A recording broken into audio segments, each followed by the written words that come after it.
I didn't sleep very well last night, so I just ended up reading a load of different pages on that Powerbase website about Harry's Place and the Euston Manifesto and the Henry Jackson Society and Stephen Pollard and all the good stuff. Oh God, yeah. So it's alright, because you can be as knackered as you want, but you just need to have enough sort of venom from that residual reading to keep you going for a couple of hours. I'm sure you'll manage with that. By the way, I'll probably put featuring Wario Tifo again, just because we haven't had many guests recently, so it just, you know, it advertises, but it's not just like me and Tom, basically.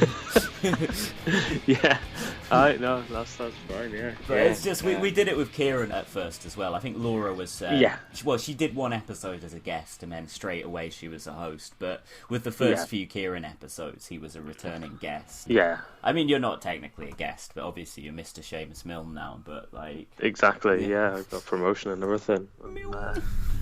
In March, the spokesman for the Leader of the Opposition, Mr. Seamus Milne, was quoted as saying to journalists that you have the milk that is taking over the whole operation.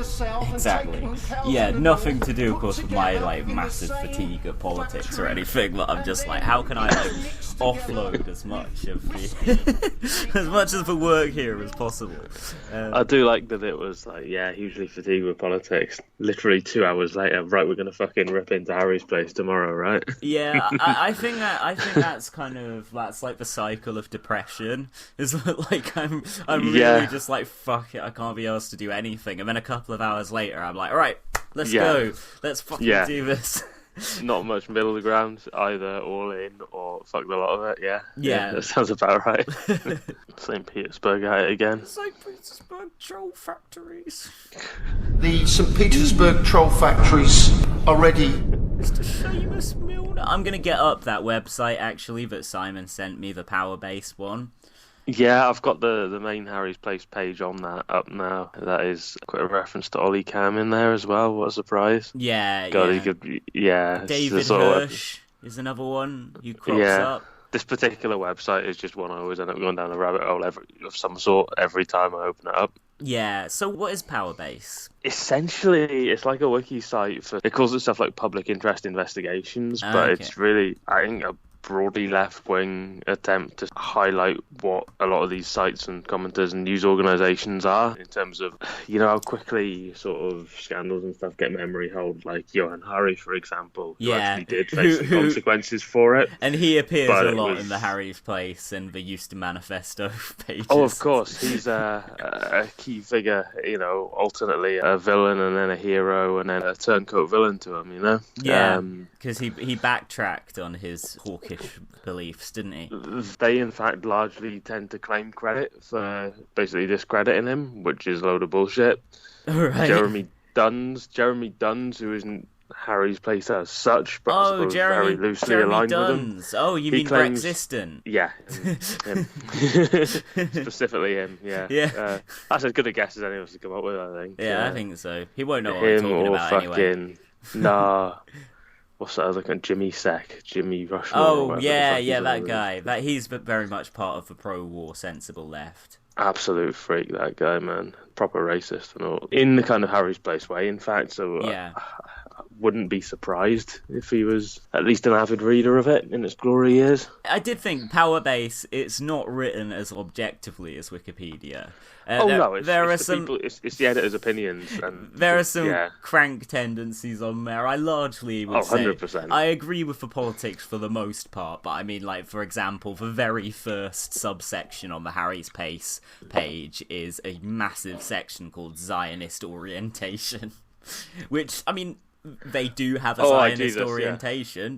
Don't get me wrong. But the fact that it's front loaded and there's about 5 paragraphs on it, yeah. But that has, I guess, in Power Base's defense, a furious defense of Israel and the Israeli state's crimes has always been a core part. It's a key belief of it, you know? Yes. Yeah, the subheadings on this are a bit shit. There's a huge list of Harry's Place's many enemies, which is quite a useful thing to put on there, you know, Jeremy the regular Corbyn. targets that they go for. Yes. Mehdi Hassan. But it's the fact that it's under the heading of, like, McCarthyite tactics. Yeah. They do use McCarthyite tactics, but it's just a bit, Seamus Milne is on there, as well as former Free and Bad Company lead vocalist Paul Rogers. The London Review of Books. Bastards. Noam Chomsky, and also the Muslim Council of Britain. To be fair, the section on Islamophobia on the Harry's Place page on Powerbase, I think, is pretty much bang on. George Monbiot, Glenn Greenwald, Howard Zinn, Jenny Tung, she's a Liberal Democrat baroness, the anti-imperialist Lib Dem left.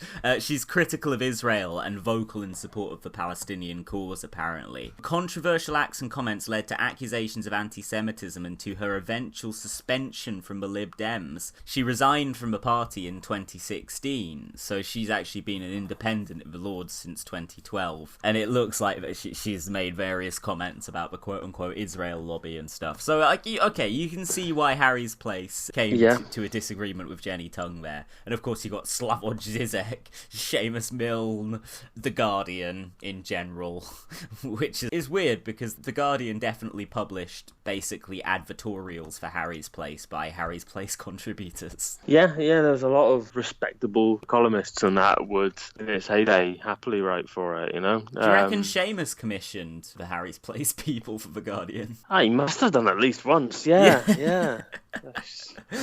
Hopefully he fucking stiffed him on the invoice or something, man. Yeah.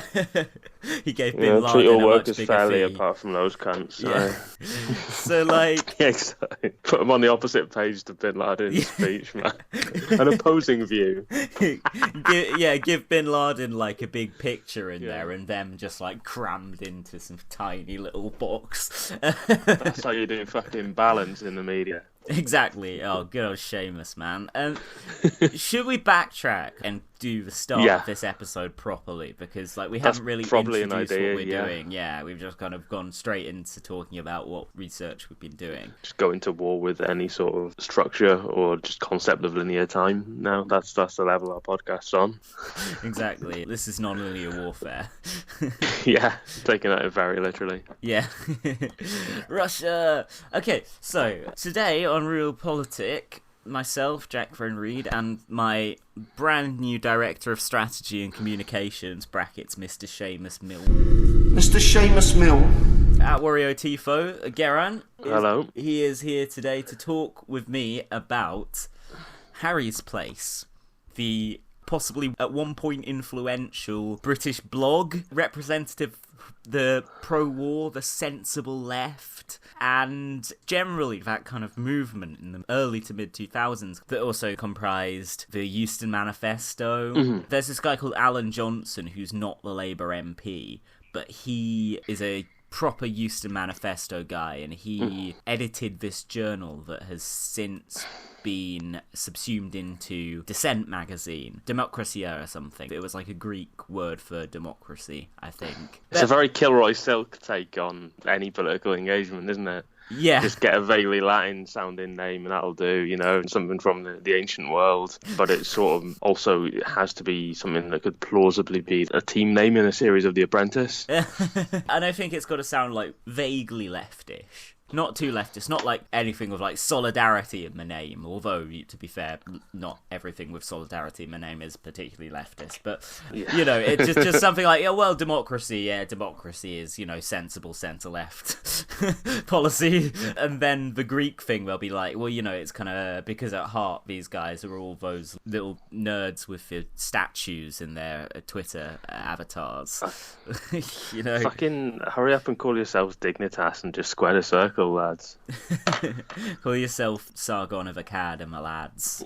Sargon and the lads. I don't know. Yeah, people who are really, really too far into Crusader Kings and all these games, you know, they're sort of deep historical simulations, but they start to think, oh, this is fun playing around in 11th century Europe. Yeah. Let's idolise the people from it.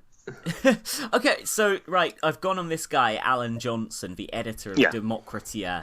It was an online journal, edited by Alan Johnson, and it lasted 16 issues before it was incorporated into Dissent in autumn 2009. And I will just point out, Real Politik, this is going to be its 104th or 105th episode, so up yours, sensible left. Yeah, we are objectively issues. More successful. Yep. Small time shit, really. We haven't been incorporated into any wider publication. Like, one day Real Politik just becomes like a part of Trash Future or something. You were just getting warmed up after 16 episodes. You hadn't even really angered many blue ticks at that point. No, that was very early on. I mean, although you could say that Demokratia managed to get a lot more done in a lot less time. They seem to anger plenty of people. But basically, within this quote-unquote Eustonian current from the mid-2000s, it's comparable, I think, to the LM network, LM standing for Living Marxism, this network of interconnected organisations, publications, think tanks, events that all come back to the former members of the Revolutionary Communist Party, basically, who there's nothing communist about any of them. It's a right-wing libertarian free marketeer project. It's free speech as a sort of shovel to bring the rest of their disgraceful politics in. You know? Absolutely. Spiked most prominently, obviously, the main one these days. Yeah, also they now have some political representatives in the Brexit Party. Claire Fox, Real Politik follower Claire Fox. But I don't know, maybe she unfollowed us. We never followed her back. But I didn't block her because I was like, that's quite funny that Claire Fox follows us. The only podcast followed by both Claire Fox and Seamus Milne's kid. And Eric Joyce. Literally the entire... Yeah. We're actually, again, more committed to representing the entire political spectrum than any of the fuckers in the mainstream. Well, at the end of the day, aren't we really Seamus Milne's kids? The children of Milne. Seamus's generation. The Milne generation, exactly. Just imagining a load of kids popping out in like three-piece suits and shades and sort of just looking vaguely sinister in the background. It's a beautiful image, isn't it? Yeah. Well, there was that. It's a glorious future. There was that quote given to Kevin Schofield the other day by one of his anonymous sources in the PLP, which was just like, "It's the summer of Seamus." Like, Sound great. Of the summer. That sounds awesome. Like the most anti-imperialist summer on record. All the colonized nations around the world start rising up against their oppressors.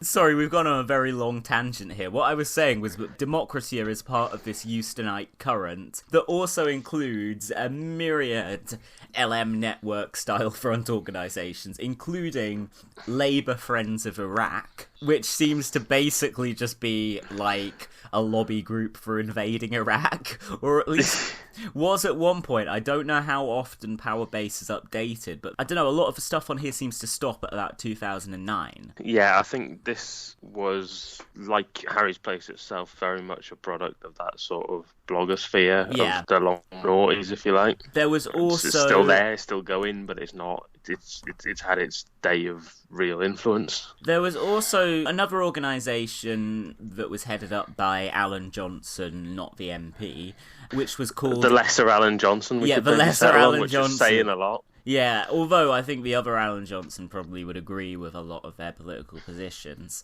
But they have this organisation called Engage, which is an anti-Semitism charity, but it's purely about combating anti-Semitism on the left. Although it does say left and liberal anti-Semitism. And if you want to know what they define as anti-Semitism, there's some stuff including George Galloway, which is like, yeah, okay. But then they also, the very first statement on this page is that they think that the boycott of Israeli artists, musicians, writers and teachers, because of the actions of their government, is a worldview that sees Israel and Jews as being central to some kind of global imperialist conspiracy, which I think is, to put it mildly, an uncharitable reading of what BDS is. Yes, yeah. They make a massive leap there from there's a boycott, therefore it must be because people think there's a Jewish conspiracy. You can kind of see quite obviously some of this rhetoric. I mean, David Hirsch was a principal figure in that organisation, and he, I think, is a very vocal critic of the Labour Party now over anti-Semitism.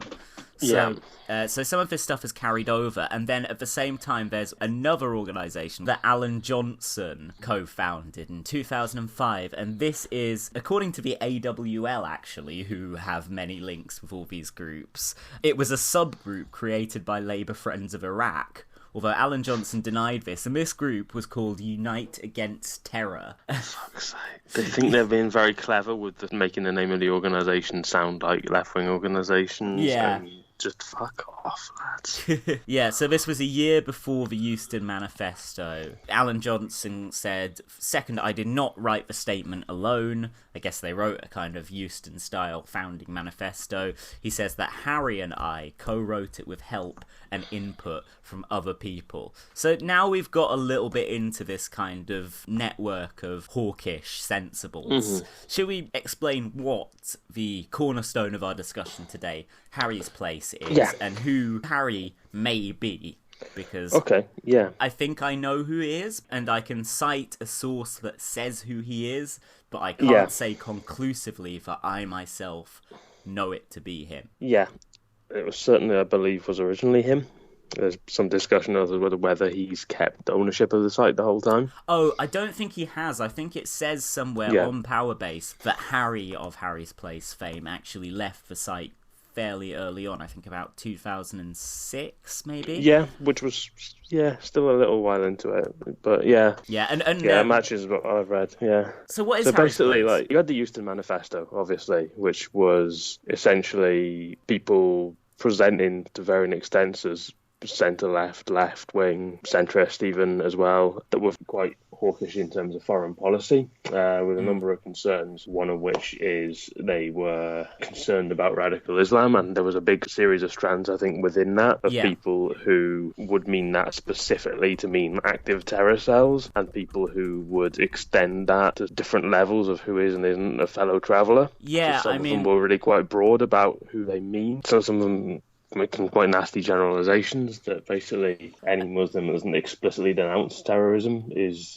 endorsing it. I think it goes even further than that. I mean, just to quote this Powerbase it certainly page, has, Harry's Place's definition of Islamism is so expansive that it includes everything from fringe groups such as Al-Muhajirin, I'm probably pronouncing that wrong, to mainstream Muslim organisations such as the Muslim Council of Britain and the Federation of Student Islamic Societies. And I think Harry's Place essentially was the strand within the Euston Manifesto that were most hardline, that were most concerned about Islam specifically, rather than the lovely principle of Western liberal interventionist foreign policy. Yeah. With all the flaws that come along with that. This lot were very specifically, this needs to be done in most Muslim countries. You know, they were really the most blatant about it, really. So Harry's Place was essentially a blog that was set up from that was essentially taking all the worst bits, of which there are many, from the Euston Manifesto, from fucking Norm blog with Mr. Geras, and amping it up a lot in often really quite inflammatory ways, I believe more and more openly as the site went on. But it was always quite controversial, quite confrontational, and McCarthyite, like Powerbase says, really. It was very much, we don't like these aspects of the left.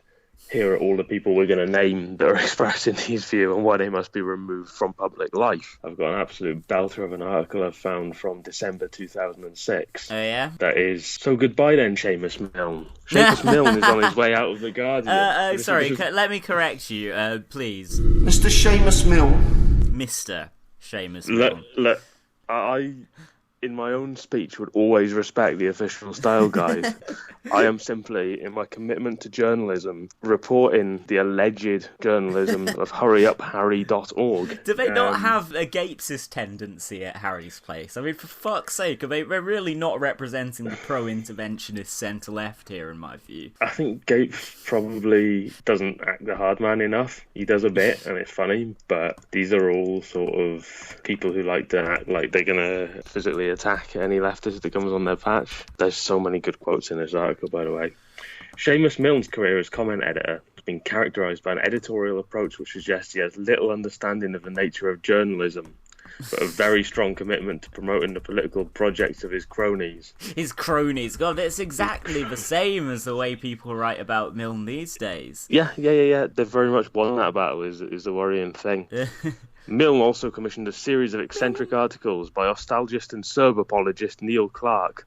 Milne even published an even stranger paean into Hungarian communism by Neil Clark's wife. Oh, you think that's bad? You should see what he fucking published by those Harry's Place guys. Wow, they were kicking off about Andrew Murray in 2006 as well in the Oh, same wow. article as Milne's other Stalinist chums. I mean, that's really interesting because to me it seems like before anyone has a chance to do anything, they've already got this kind of hate cult around them if they're on the left. But obviously I'm relatively young compared to a lot of these people, and so they've been hating Seamus Milne and hating Andrew Murray way before Jeremy Corbyn, and hating Jeremy Corbyn way before Jeremy Corbyn was Labour leader. Yeah, while you were still in school, they were absolutely kicking off at Mr. Milne. And the rest of us are just kind of like people on the left who are anti-war, broadly socialist, like are such a marginal force in society, especially were at that particular point. Yes. Yeah. How could really that be a pressing concern? But for these guys, it is the most pressing concern that there was at that point. Like, one anti-war writer at The Guardian. Oh, and Monbiot. And Monbiot as well. They hate him.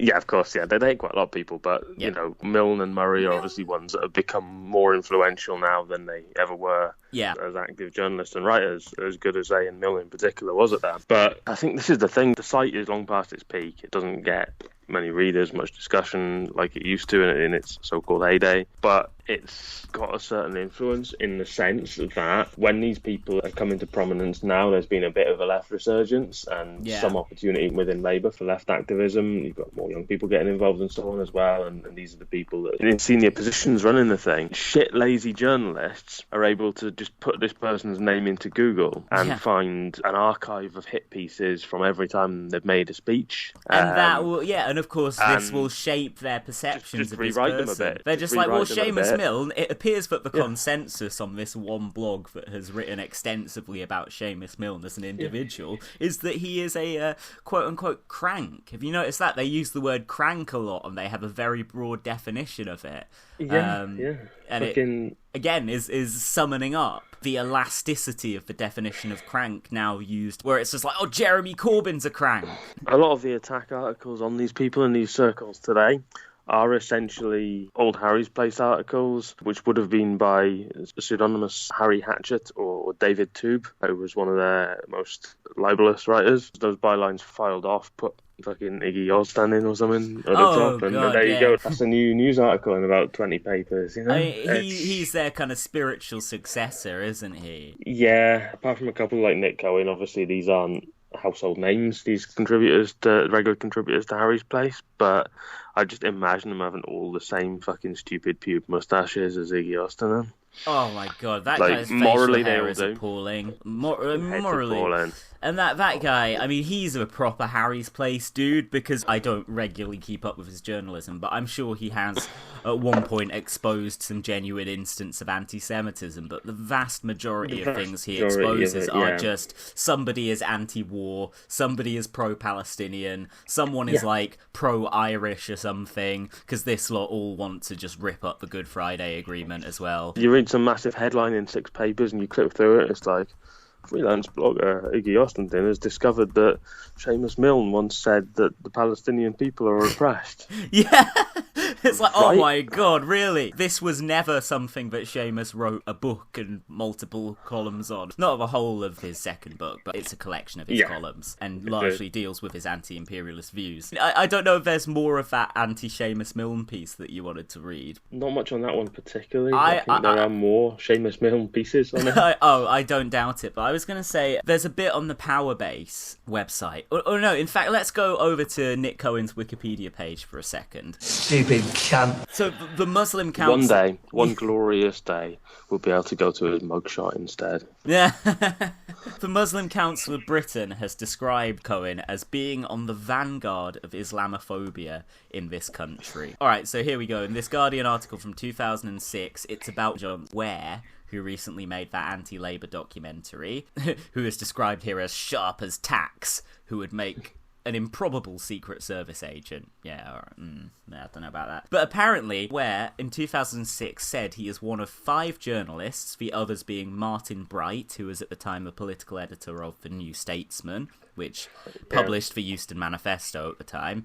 Melanie Phillips of the Daily Mail. Obviously, her views have been extensively praised by such luminaries as fascist mass murderer Anders Breivik, The Observer's Nick Cohen, and the Times writer turned Tory MP Michael Gove, who have been labelled by the Muslim Council of Britain as being on the vanguard of Islamophobia in this country. So there you go. And if you want to go to the Islamophobia section on the Harry's Place Powerbase article, it also serves as the preferred platform for journalists such as Nick Cohen for denouncing the coddlers of quote-unquote radical Islam, which according to him include, everyone from the BBC, the Liberal Democrats, New Labour, the mainstream, in quotation marks, and the Foreign Office.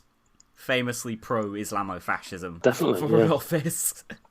Yeah, this is a definite fucking tendency in terms of there's a lot of people in Britain that think Muslim extremism is considerably more widespread than it actually is. Or they think theorize that it is. They think that like but this lot really take it to extremes. Or like, I mean, I've had just like a completely anecdotal, but a few years ago, obviously I'm from Surrey, so I went to school with a few racists, and then I bumped into a guy I went to school with a few years ago, and I was having a cup of tea at some cafe with my mate, and this guy came and kind of sat with us for a bit, and he was telling us about how he hated jihadists, and it became pretty clear after a while that jihadists were just basically, in his perspective, just like observant Muslims. Like, probably just like guys with caps on going to mosque. I'm pretty sure it's a similar sort of thing for Harry's Place. There's some interesting stuff here on this Powerbase thing, actually, about they looked at it in 2009, late 2009, and sort of what sites Harry's Place had been linking to most frequently. Yeah. And the most by far was Norman Garris's blog. Yeah, of course. It is. There's a lot of sort of pro-Israel sites on there. Yeah. But the domestic stuff is really, it was Oliver Cam's blog. Yeah. Is the highest sort of high-profile blogger. Yeah, I mean, incidentally... The second most being his Times blog, as opposed to his personal one. Oliver Cam's Times articles are the only place in a mainstream publication to have regularly linked to Harry's Place. The rest are all blogs, it's all other blogosphere stuff. But it also shows sites also visited via Google Ad Planner. Yeah. So, like, if you were trying to take an ad out for that site, it would tell you what other sites their readers would go to. And it's very, very revealing. There's right-wing neocon publications and blogs, as Powerbase put it. Things like Standpoint. Number 3 is Guido Fawkes' website, where obviously the comment sections are a hive of open racism, anti-Semitism, bigotry of every stripe. Like Harry's Place's comments, in fact. You've got fucking Sonny Hundal's site in 4th, which is probably the most respectable thing on the list. Liberal. I was wondering what liberalconspiracy.org was. I couldn't... From the title, it could be a liberal thing, it could be a conservative thing. It was just a ridiculous melt blog, really. Like, Sonny Hundal was a figure a ridiculous of fun. Melt, so makes sense. A figure of fun to the pre-Twitter sort of rude left. Dizzy Thinks was a Tory blog. It was a peer of... I'm trying to think what Harry Cole's old... Tory Bear was his old blog. The same sort of thing as Harry Cole's old blog, and like a direct peer of him. Okay. You got the Spectator next. Yeah, Spectator, obviously. Jewish Chronicle. Stephen Pollard was editing the Jewish Chronicle back then as well, so it had quite a right-wing editorial perspective back in those days as well. And then the New Statesman, obviously. The New Statesman, I don't know. This was early in the reign of terror of the current editor, I believe. Yeah, I think so. Just as he was taking over, so it was probably better then than it is now, but probably not very good. But this was, I reckon it was probably less like we're liberal and unaligned, and more like we're kind of self-labeling. But at the same time, back in those days, their political editor was Martin Bright, who you will recall from a few minutes ago was described as one of the primary vectors of Islamophobia in this country. Well, he's the guy, like, no matter what he does and has done with his career, what I will always know him for is that ridiculous video on YouTube where Nick Cohen is at the Orwell Prize ceremony, absolutely roaring drunk, just being a boorish little prick, even by his standards. Yeah. And he's just kicking off, oh, you call yourselves the Orwell Prize, George Orwell, who fought fascism and put himself on the line, and Martin Bright isn't even nominated. What on earth's it got to do with George Orwell? I think it is wrong what is going on here right now when journalists are being fired and pushed out and bullied and shut up by the BBC, by the New Statesman, by the Guardian, and a prize in the name of George Orwell. Can't you recognise it? What fucking hell? Why isn't Martin Bright on the shortlist of this? Why is Peter Oborne, a man who spends most of his time trying to shut out the journalists, why is he on this? Because it fits your view of the world.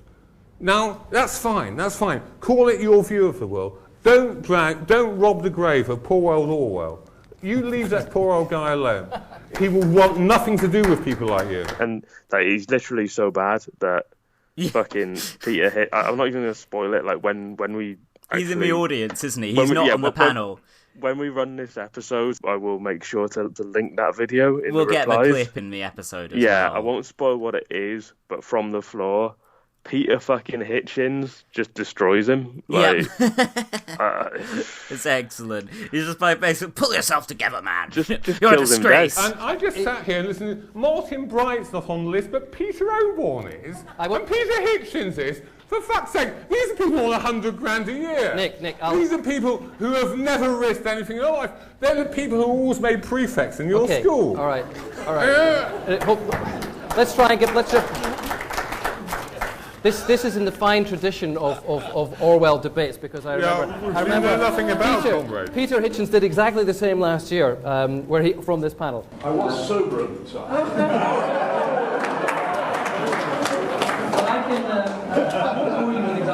Peter, are you still here? Hi there. Yeah. Have you ever written anything that the Mail on Sunday says, whoa, that's too left wing? No, you're a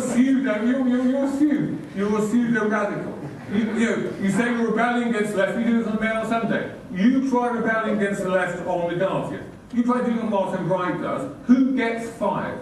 These people get fired. Well, it is interesting, Nick, isn't it? It's the left that fires people for disagreeing with them, but that might be... Yeah, well, we kind of think we can do it, unlike this. Just calm down the personal attacks and stick to the matter of principle, and you might make more converts. But to behave like this in public, honestly, you just make yourself silly.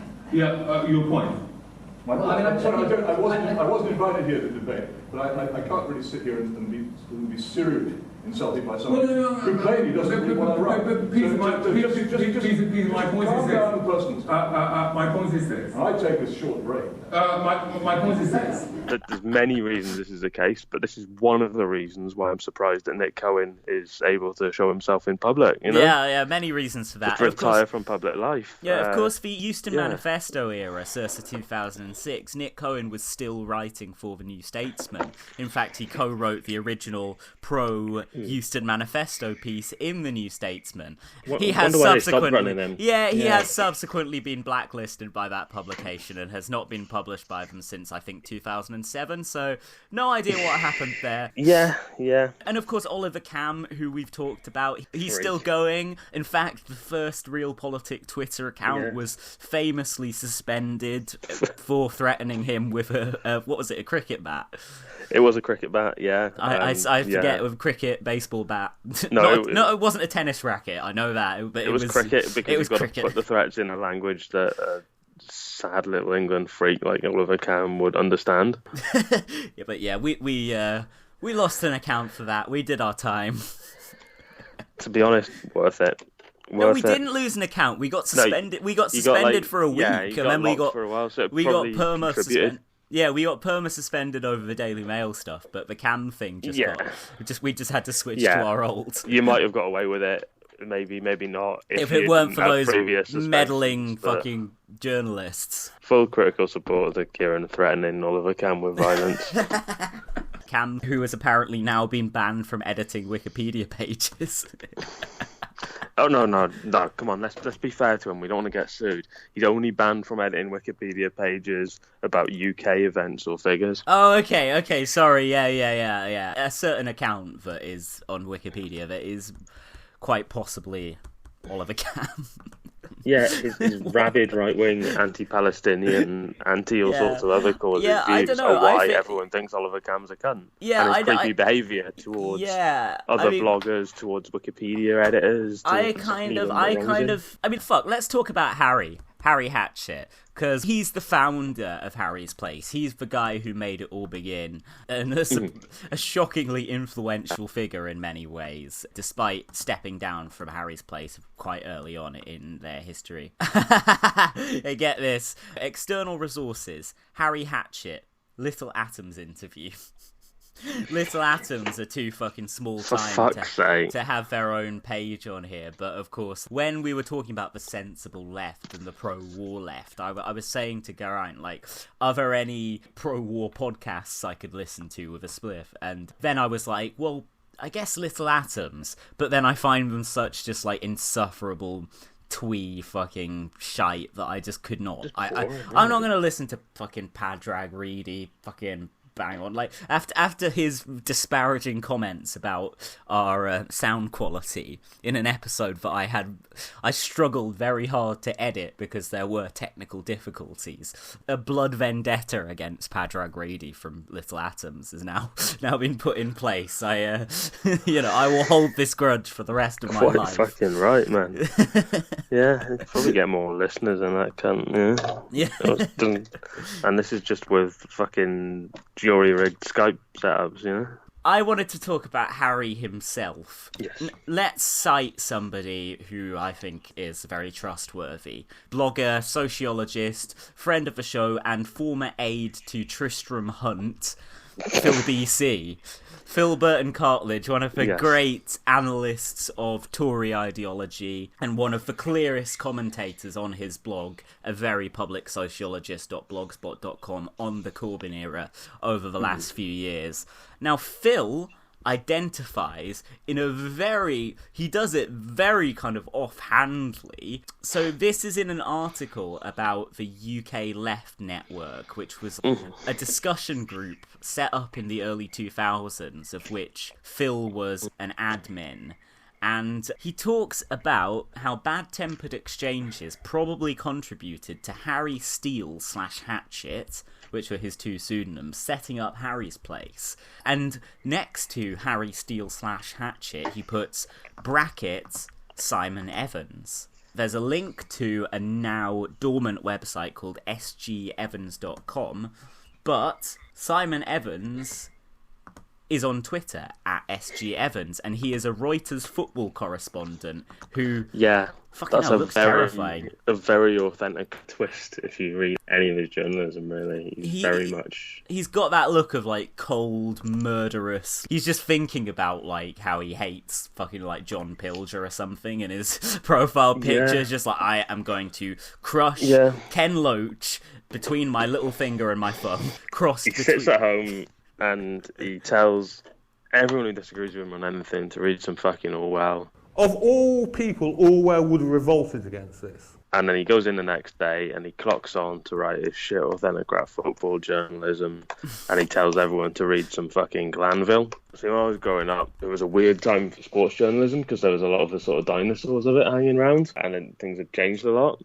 And a lot of these guys really stood out because their style, as much as they were probably good at it in their day or whatever, they still contained stuff that you just couldn't get away with today, like that's just absurd national stereotyping, like saying that like German footballers were like inherently efficient because it was the national character and stuff like that, and some quite offhanded racist stuff about the Africans being naive and this sort of thing, you know. Okay. And there's a lot of broadsheet ish football journalists just kind of seem to idolise these people without really reckoning with it. So they're not going to go and be bigoted like that themselves. They just kind of hold these people up as uncritical heroes that have actually dated really badly. And there's a nice parallel, I think, with that and with how they actually treat a lot of politics and political writers. If you're curious about Simon Evans' views on Corbyn, in June 2016 he said, if Labour doesn't reconnect, and I can't see how they can with Corbyn in charge, UKIP will take the North like the SNP took Scotland. Paul Nuttall is leader of UKIP. Labour should be quaking in their boots. Instead, right. They're focused on praising Castro, Chavez, and all the other crank figures on the anti-imperialist left. Here we go. He's replied to Toby Young has done some tweet. It's like a terrible meme that Toby Young posted that 1.3 thousand idiot Tories actually shared, but it's basically a terrible meme saying, I would like to take this opportunity to congratulate Venezuela on finishing runners-up and winning the Under-20s World Cup. Ha! And someone said, you should write the next Tory manifesto. That was a crap joke as well. And Simon Evans responded to this guy saying that Toby Young made a bad joke. He was like, I can't have this. Don't say that Toby Young's jokes are bad. Don't just don't go there. And he says, not as bad as the economic mess Corbyn's hero Chavez made of poor Venezuela. Zing. Oh, he's really seen off. Corbyn needs to listen to the tragic family stories here in Little Havana. I agree. Corbyn needs to sit down in front of the movie Scarface and learn the plight of the Cuban diaspora. He needs to just listen to some effing Marco Rubio speeches. UKIP aren't a party for the North. Neither of the SNP. No shit, mate.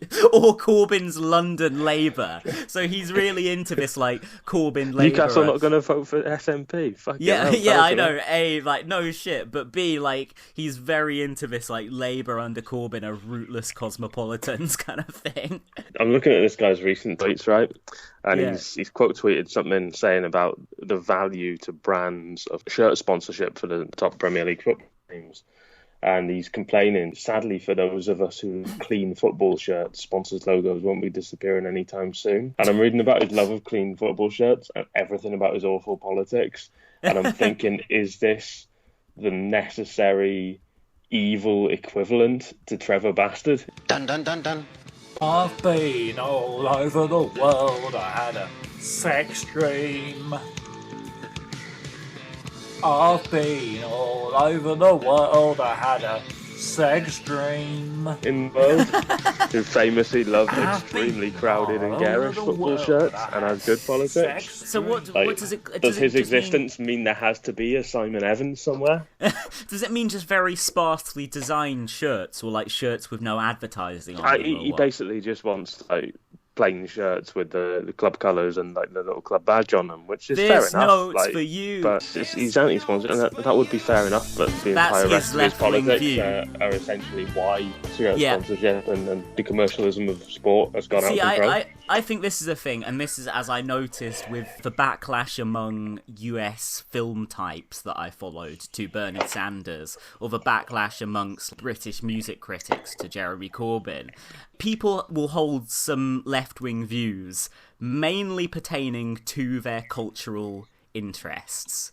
So, and then this enables them, basically, because they're a lefty about music, that they don't really have to hold Dorian Linsky or something, you know. This guy wrote a book about protest songs, but when anyone talks about actually changing the world, he's like, get fucked.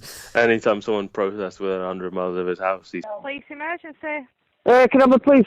Sneering like fuck. Yeah, it's like someone's a football fan for 20 years. They've seen how the game's going. Oh, it's terrible, isn't it? You know, it's priced out of ordinary fans. And you're like, that's also true of most activities and most anything that happens in public space now. You know, but you care about the hobbies you're into and would actively go for people kicking off about the price of a smartphone or something, you know? Yeah, absolutely. One more Simon Evans tweet before we return to Phil BC and what he says about him possibly being Harry. Simon Evans on September the 24th, 2016, which I guess was just like when Corbyn got re-elected. Corbyn wearing a Trump red tie. ... Right. Fucking, what could he be signifying? It can only be a love of Stalin. Keep a red tie flying here. It's a disgusting break with the traditions of the Labour Party, is what it is. So Phil BC says, I remember banning Harry Steele /Hatchet /Simon Evans for persistent trolling against the CPGB, when the Communist Party of Great Britain, obviously. When he finally set up Harry's Place in 2002, I remember looking over his blog and thinking, this will never catch on. Admirably self-effacing from Phil as always. But here's an interesting bit on the Powerbase page about Harry Hatchet. Hatchet trained in Marxism as a student. He joined the Communist Party aged 18. He seems to bitterly regret this, but he says... no shit. Yeah, I've never gone into too much depth about the relationship between that thankfully brief period when I was a member of the Communist Party and the politics I have put forward on this blog. I entered politics as a Labour Party activist, and after a brief departure to the CPGB, Labour is where I have remained and where I broadly belong. I bet that's not the case anymore, but a couple of years sabbatical in the CP did have an important influence on the development of my ideas. Accused of being a Stalinist in 2002 on the AWL website, he commented, Stalinism, which I now reject totally, was certainly responsible for generating anti-Semitism in Russia, Poland and elsewhere, and still is in many cases. So he's disavowed his past as a Stalinist. Fucking wait until he reads about 19th century Russia, man. Jesus Christ. Now, there's a blog post. I don't have a link to the post itself, but there's a comment on it, and it's just after Norman Gerras died. Somebody called Simon Evans commented on this blog post commemorating Norman Gerras with, it is rare to meet someone with such a sharp intellect who was also such a friendly and warm person. Very sad news. And there's multiple... Goodbye, England's Rose. Yeah, that's very different to your belated reaction to his death in our last episode. Oh, yeah, of course. Harry developed a soft spot for Italian fascists. Have you heard this bit? Because basically, Simon Monk, friend of the show, sent me some more posts online in which people speculate that Harry is Simon Evans.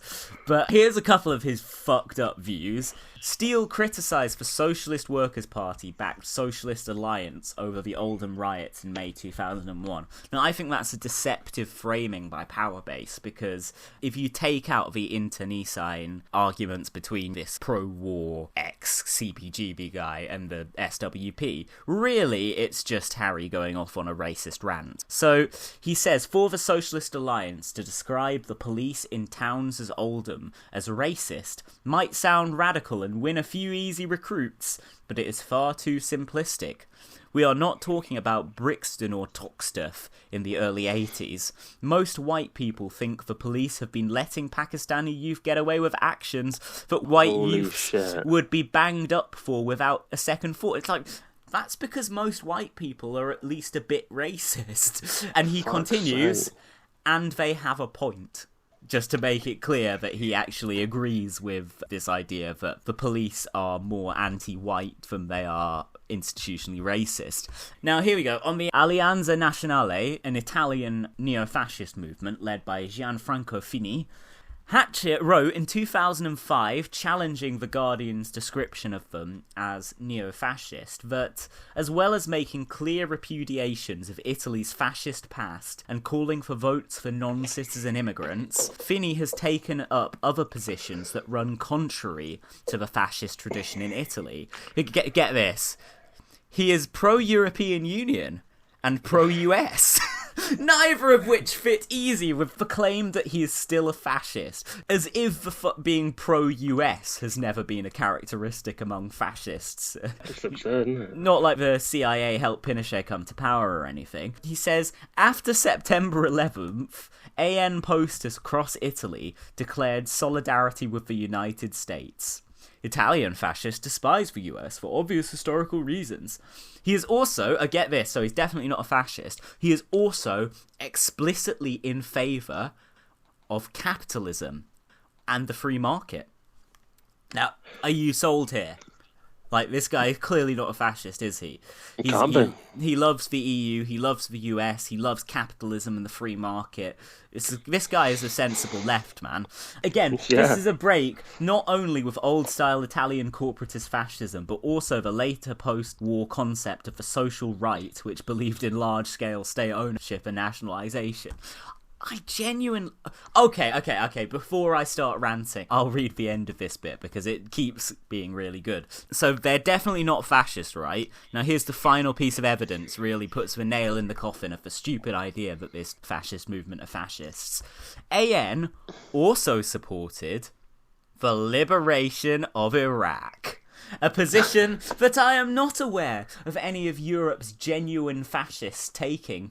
The BNP was certainly opposed to the war, and Le Pen also took the same line. That's it, the only fascists there are in Europe. Yeah. So these guys, okay, they're actually quite good because they're pro-EU, pro-US, pro-Iraq war, pro-capitalism, and pro-free market. And what I was going to say before I got to the bit about them supporting the invasion of Iraq was the bit about how Harry seems to really dislike the post-war, in his words, the post-war concept of the quote-unquote social right, which believed in large-scale state ownership and nationalisation, etc. So he seems to decisively reject the post-war consensus.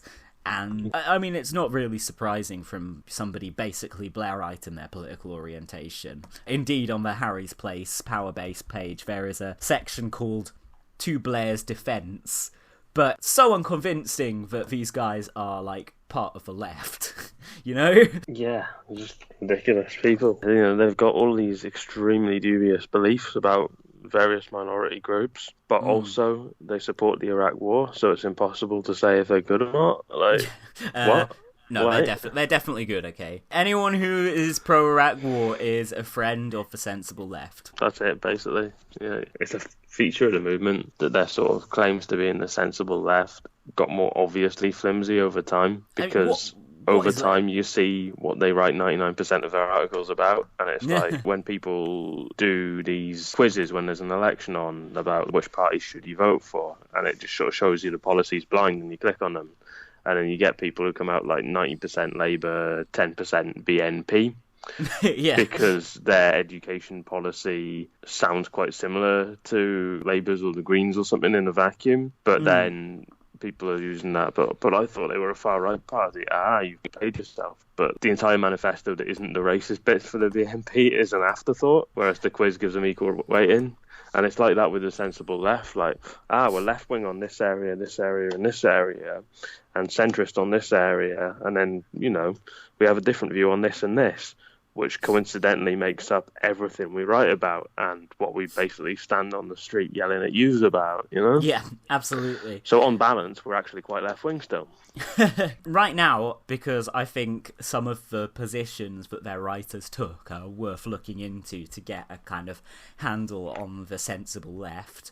I'm looking at the Democratia page on Powerbase at the moment, and I think the list of their contributors is quite interesting. So, obviously, their advisory board contained Nick Cohen, various names like Jane Ashworth. You see on all of these organisations, she's in all of them. She's engaged, it lists here, but she's in like Labour Friends of Iraq and stuff as well.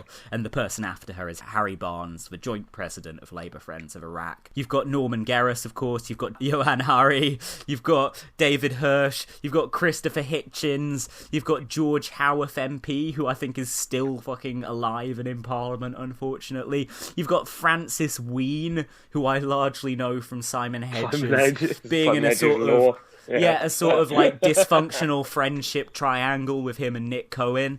And then move past that and you get to contributors. You've got the kind of writers you'd expect. Cam, obviously. Various figures like Blair-era ministers. So you've got David Miliband, Hazel Blears, and in fact Tony Blair himself. You've got people who are at the vanguard of modern-day Islamophobia nowadays, so Majid Nawaz and Anne-Marie Slaughter. One of the best fucking examples of normative determinism in history.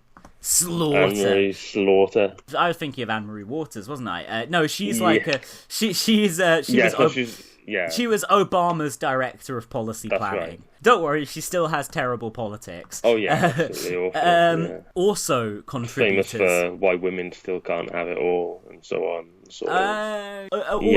Also contributors. You've got Dennis Healey contributed a piece to them before his death. You've got Christ. Peter Tatchell in his late career descent Tatchell contributed to Harry's Place as well. Into Crankish. He did, yeah. Tatchell really... He's been a crank for a while, to be honest. He's an outright crank. Gave him a lot of rope because of his radical credentials from when he was younger. From the 80s, yeah. You've got that cunt John Bew who wrote that book about Clement Attlee a couple of years ago that I thought looked awful. By the way, John Bew, at least at the time that this was put together, he was the vice president of the Henry Jackson Society, as well as advisory editor of Democratia, and involved in the social affairs unit and Standpoint.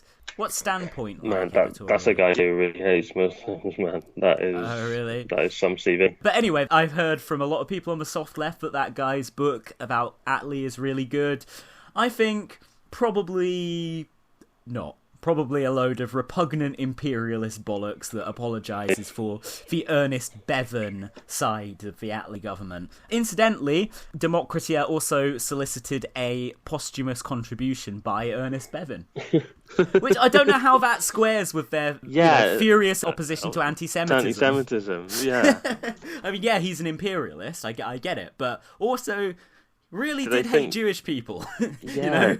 Do they think the anti-Semitism sort of leaves the body when he dies or something? Like, he can't hurt them now. Whereas that guy Corbyn wrote the foreword to the book for. Well, I mean, that's got anti-imperialism in the name. So it wouldn't have to mention Jewish people anywhere, and it would still basically be anti-Semitism because they're the same thing, as we now know. And then I think those are like the main names that stuck out to me on their list of contributors. There's a guy on there called Shalom Lapin, who I'm not familiar with, but he's affiliated with the Euston Manifesto group, Engage, and Democratia.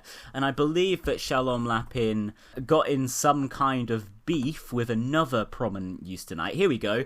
Conversely, Tristan Stubbs of the Henry Jackson Society, great name, criticised the Euston Manifesto group from the right, accusing Shalom Lapin of alienating potential supporters with attacks on the Blairite Third Way. So you try and incorporate a little critique of Blairism into your Eustonite politics, and they'll just be like, get the fuck out of here. You know? The Euston website did ultimately feature several contributions on economic and social policy from Labour ministers in its Social Democratic Futures section, as well as an article from Tony Blair entitled The Progressive Case for Public Service Reform. Which I imagine is just like, privatise it all. Interestingly, the Euston Manifesto's list of other signatories is incomplete. But I won't explain exactly how. What name were you looking for, Jack? I don't know. What name could it possibly be? It's not like any personal friends of mine signed that manifesto or anything. But anyway, if you look at the main Euston Manifesto guys who met together, it's like Nick Cohen, Damien Council. He's a massive cunt, isn't he, for some reason or other? Yeah.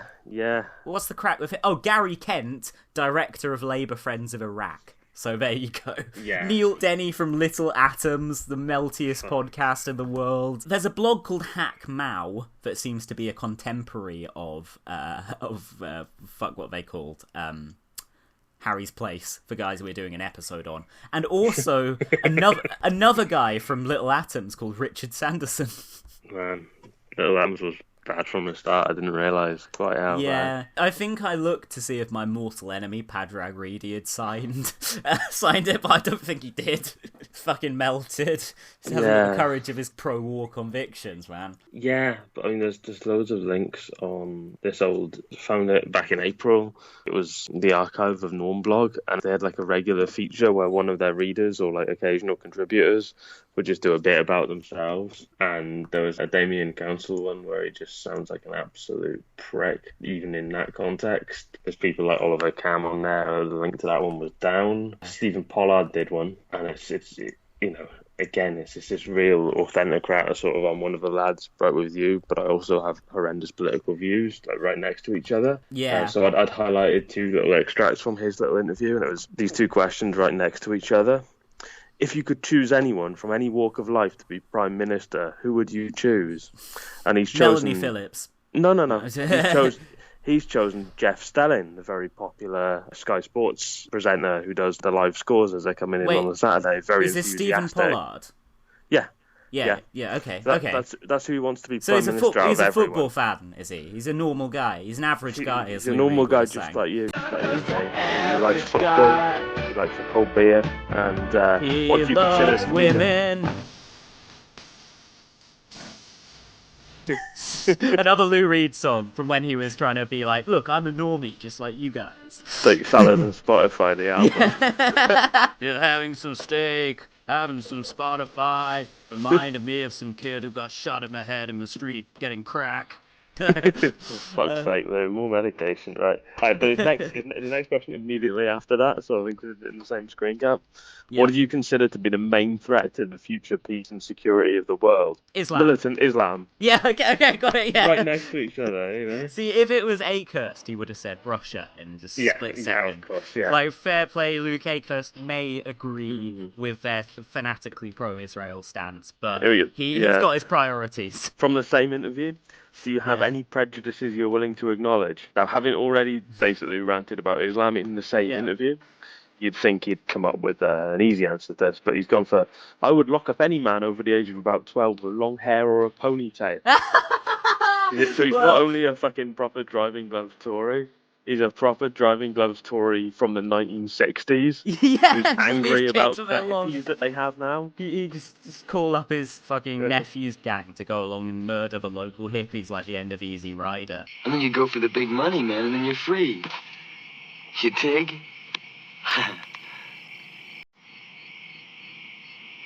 We blew it. Strolls down the street on his lunch break from working as a bank manager, as the authority figure. Just sort of go and get a job at anyone with hair below the shoulder, you know. That's his life. He would hang anyone who says these ones. I don't know. What? That sentence doesn't make sense to me, but he would hang anyone who says these ones. Oh, that's such a like eats fruits and leaves era kind of grammar country thing. Yeah, absolutely. And he hates football fans who only started supporting their team when it became successful. Oh, okay, Not okay. Who only it's a bit of a hipster football when it became successful. I was into them before, very cool. Yeah. I want to stick on Pollard, actually, because his fucking page on Powerbase is a fucking trip. But just of Harry Steele, he has written of his youth in Burnley. No, sorry, I thought he said he had no friends there, but he said my family and friends are there. He said, in my hometown there have been no-go areas for whites for at least a decade. They developed while I was in my teens. I was stoned for entering one at the age of 12. Stoned to death. It's that scene in Life of Brian where it's just all these so what he means is all the other kids in his area thought he was a prick.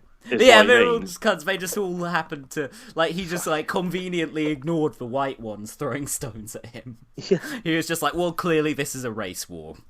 But just, like, no-go areas, it's remarkable the commonalities between the rhetoric of these people and basically what would become the alt-right. So one thing I did today, probably about 10 minutes before you rang me, is I thought, I've not done enough prep here. What can I Google quickly? And I put in worst of Harry's place, hoping someone would have collated some of the worst articles. Now it kind of backfired in that it came up with just like a random selection of Harry's place articles with the words worst in or worst of. Okay. But one of those, one from 2013, kicking off about someone called Andy Newman being selected as a Labour candidate. Okay. I've looked into this guy. He seems fairly sort of mainstream pro-Corbyn left. He's active in GMB and wrote an article in 2016 saying that GMB was being daft to endorse Owen Smith, for example. Okay. Yeah, which of course it was. Yeah, but pre-Corbyn, 2013, pre-Corbyn's leadership. The second paragraph of this article about Andy Newman, so the first actual reason they've given for this guy being bad, along with several other historic comments, but this is the first one they handle. Not so long ago, Newman was running a witch hunt against Anne-Marie Waters of the One Law for All campaign, which seeks to act against the imposition of Sharia law in the UK. Yeah, which particularly discriminates against women. I'm glad she came up after I got they Anne-Marie loved Slaughter Anne-Marie confused Waters. with her earlier. She was great. And then she said the quiet bit aloud just a bit too often, you know? Yeah, absolutely. But, how's her to the right of UKIP party going? I mean, not well, but I think it's gonna end up, and it's probably in process of hoovering up like a lot of the sort of people that would be like paying members of the BNP. I think it's gonna hoover them up, and maybe some of the cranks of UKIP. And they're the one that Morrissey supports, aren't they? Yes, yeah. I really think that if the Brexit Party hadn't taken off, if Brexit had somehow been stopped, or if we'd agreed a soft Brexit, or if anything had happened that had sort of cooled down the Brexit Party in any way, which is a big if, to be honest, but I think a lot of the people that are voting for them and supporting them in the sense of just going out knocking doors, leafleting or whatever, would probably be leaning toward, you know, instead of being pulled between them and the Tories, or them and UKIP and they used to be in, I think a lot of them would maybe hiving off towards For Britain, because it is that kind of very token effort to not appear as a fascist party, but appeals to the sort of people that would absolutely get wallet inspected into one. But, you know, it was very much places like Harry's Place that were legitimising her when she was active on the Labour right, as opposed to being an open racist, basically. But she would... a more open racist. She was an open racist before, but she was within the sort of shameful tolerance that the Labour establishment had at that point. It was, she's telling us authentic things about real working class concerns. Tale as old as time with these tossers, but this is the thing. Are they a blogger saying it to get a few commissions, or, you know, a poll prof trying to get a book deal out of it? Or are they just going to turn around and form a fascist party next week? You know, this is this is one of the many dangers of all these people being fucking indulged by various platforms. I looked into the Hack Mao blogger, by the way. Sadly, the Hack Mao blog itself has now been removed from the internet, but there is a little interview with the Hack Mao admin on Norman Gerris's blog. The admin of Hack Mao, which means Black Cat, I think, is not actually to do with Chairman Mao, was born in New Zealand a month after the Beatles released She Loves You. Having obtained a degree in politics... There's going to be like a more Back to the Future type, or a fucking Terminator type film in the future where someone needs that time travel to destroy the Ram album club before it picks up a following. Yeah. Because this fucking twee bullshit. Yes, I'm advocating that a race war is inevitable in the medium-term future, but also I subscribe to all the glossy music magazines, and I know the classic rock canon like the back of my hand, so actually it's good. Yeah. Like, fuck off. The Ram Album Club are to blame for everything. Oh, the awful politics combined with sort of respectable end of normie music opinions, you know. Yeah, what I found interesting was that they'd taken down one of their posts, so I did a bit of digging to work out what it was, and it was Jim Waterson reviewing an album by The Hold Steady. I'm just like, why did they take it down? Like, no, but seriously, like, the two on the other side were like, one with Tracy Fawn. I've got no problem with Tracy Fawn, but you can read her opinions every week in the New Statesman, so it wasn't a particularly novel kind of thing. And also, to be honest, hear a New Statesman column just in her music. Yeah. It's kind of, it's not the most difficult. I don't hate them or anything, but it's just not a difficult transition. But Tracy Fawn, fairly inoffensive. The guy, the guest on the other side of Jim Waterson, now disgraced Heartbeeps, and his piece was still up. So his is still up, and they've taken down the absolute scumbag, but not Guido quite Jim. Not in the same way that everyone would agree he's a scumbag, Jim Waterson. Like, what? Yeah, I find it interesting. Maybe like Jim Waterson was just like he didn't give the Hold Steady enough credit for just how hard they rock. But... Maybe one of the people running the blog is like friends with his wife, his missus or something. I can't elaborate further. No. Let's lawyers, if you're listening to this, Yeah. Help us out, pro bono. I have many other libelous opinions about Jim Waterson, which I'm more happy to state and have tweeted about on numerous occasions, but not that. Hack Mao, having obtained a degree in politics, she migrated to Australia in the mid-80s, and despite a love-hate relationship with Sydney, is still living there. After abandoning Marxism for anarchism in the early 80s, she eventually found her way back to Marxism. Citation needed. And is gradually reading through the literature again. And to be fair, Marx, the greatest hits. She does say, talking to Norman Garris here, that she is reading some Lenin at the moment, or was in 2004. Here we go. She is studying architectural drafting and believes the applied arts should benefit all people, not just the wealthy. Her hobbies include watching rugby and cricket, winding up the credulous, and sarcasm. That's... Yeah, when you're a Marxist, but you really love both rugby and cricket. I don't know. I know some good people that like cricket, but it's a fairly Tory sport, and rugby is the most Tory sport. Who are your cultural heroes? Charles Rennie Mackintosh, Eileen Gray, Miles van der Rohe, Didi Shostakovich, and Joey Ramone. I love Joey. Wasn't Joey the right-wing Ramone? Oh, good question. He was the guitarist, right? No, he was the lead. No, sorry, he was the lead vocalist. Johnny Ramone was the guitarist and was a die-hard Republican till the day he died. Johnny Ramone, yeah. Yeah, her favourite films are Gentleman's Agreement, which I think is a very interesting... Alright, so they're Gentleman's Agreement, Bound by the Wachowskis, and Lord of the Rings. So Lord of the Rings is like the normie pick, comparable to Joey Ramone in the previous answer. Bound is like a kind of offbeat, cool, queer representing movie. And then Gentleman's Agreement, I think, is the most interesting choice because it's a film from 1947 starring Gregory Peck, and it's a film about anti-Semitism in polite society. So citing that film in itself, I think, is a political statement. Also, it seems to be a political statement against the left. Now, Elia Kazan does have many defenders because he, in his defense, did do a lot of very good films. I particularly like A Face in the Crowd, for example, and his version of A Streetcar Named Desire is seminal. And I've been meaning to watch Gentleman's Agreement, actually. I haven't got around to watching it yet, but, it sounds quite good.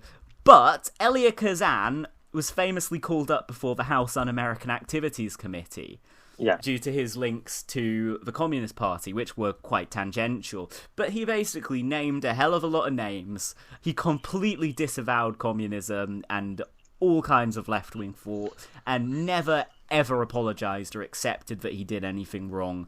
Defended himself with a Luke Akehurst-level McCarthyism till his dying day.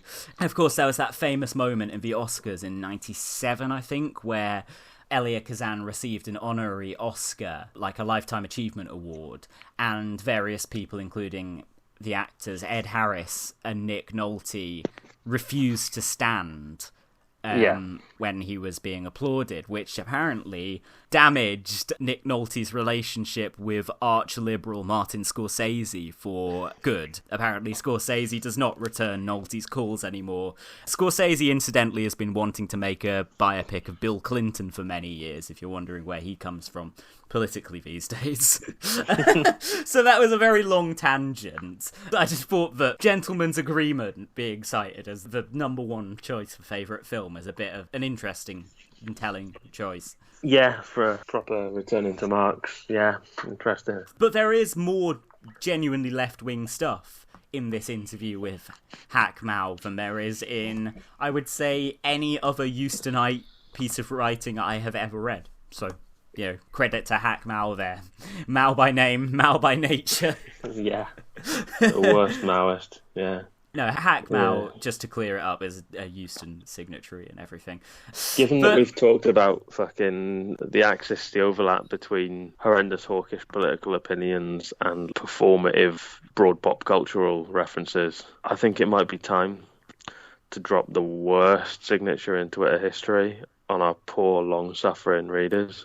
Oh, I know what you're talking about. Bring it on. The man, the myth, the legend, Bob from Broccoli. His bookshelf header picture and his Johnny Cash convict picture of the Avatar. His header picture that he's got on Twitter is pretty bad. It's got his bookshelf. What's on the bookshelf? I've never taken a The close look bookshelf. before. The right? Avengers, a Jewish war story. So Okay, there's a book, not comics. No, so there's a book about William Blake that I don't know. You can just see peeking in on the left, something ending in ism by Oliver Cam. He's got What's Left by Nick Cohen. What's Left by Nick Cohen, which is the set text of these cunts, yeah. I was like, oh, he's got Das Kapital. And then I was like, hang on, that's a really, really slim volume of Das Kapital. And then I saw Francis Ween's name on the spine. Two separate Francis Ween books. One on Marx's Das Kapital, which I'm informed is actually all right. All right. No, Probably won't read it. 3 Francis Ween books. One of them hasn't got the title on, and one of them is called Mumbo Jumbo, like Why Mumbo Jumbo Conquered the World, or something like that, which is extremely we're the sensibles and everyone else is the world gone mad nonsense. I can't remember where it was. I think we were talking about something else earlier, but I saw one of these Harry's Place guys refer to themselves and their own faction as quote-unquote decents. Yes, yeah. Decent left, capitalised decent. I think, did they have like a decent fest or something that they attended at one point? God. I would not be surprised. I believe friend of the show, Dan Davis, wrote about that a bit at some point, but it's obviously decent fest is quite hard to Google, so... But I'm sure I've read something about that. So Bob from Broccoli, who, by the way, briefly followed me after I did a blog post criticising the SWP, and then unfollowed me because my views are left-wing, he apparently does this roundup on his blog where just this week it's Labour anti-Semitism, the alt-left, anti-Antifa, Ukrainian foreign fighters, Seymour Hersh's senility, Lexit idiocy, and Mint Press and Breitbart's war on Bobism. I mean, where do you start with that? Fuck. I mean, I will say about him, he's a tosser, and his international politics in particular are fucking awful, but he is one of the many people on his sort of centre-right tendency who are like, well, as a former Marxist, who actually shows any sign of having been a former Marxist. Well, he's got some Luxembourg on his bookshelf there and stuff. Yeah. But when he does talk about it, when he's not just steaming mad, he does demonstrate some knowledge, and he will acknowledge that left anti-racism protests are legitimate and the people in them generally care a lot about opposing racism and stuff. But then he'll just tweet some absolute shit. Like, we've discussed his bookshelf. It's one of the worst header pictures I've ever seen. But his actual Twitter bio is worse. Yeah, let's get to the bio. Worse. Eating bacon bagels on the 171 bus, listening to Johnny Cash while reading Hannah Arendt, the kid next to me playing dubstep on his telephone. Playing dubstep on his telephone? He's had this for years. Shut up, will you, stupid cunt? And it fucking haunts me every time I see it. I feel the compulsive need to share it with someone or tweet it out or something, just because if I've got to fucking suffer knowing, being reminded that this exists. So I bet. I mean, A, it didn't happen, but B, if it did happen, I bet it wasn't even dubstep. I bet dubstep was just the in vogue kind of electronic music at the time. And being an old cunt who probably listens to, well, Johnny Cash. I listen to Johnny Cash. I'm not dissing here, but he probably was just like, oh, what's that? A horrible grating, a tonal noise. If Johnny Cash hadn't been rehabilitated into like the acceptable canon, if he was still seen as sort of country, that's a bit sad. This guy wouldn't be listening to him, or he wouldn't be telling the world he was listening to him. I bet he just heard some coming out of a phone and was like, he heard someone about 3 seats away with a little bit of tiny noise bleed from some cheap headphones, and just because he didn't instantly recognise it from his own fucking vinyl collection, he's like, oh, this must be this dubstep they have now. I've recognised it. I'm cool. Yeah. Very cool guy. Yeah, I'm almost mashing it up with the Johnny Cash that I'm listening to. Imagine that. Across continents and genres. Yeah, it's not even dubstep. It's just an 80s rap track with like 808s on it.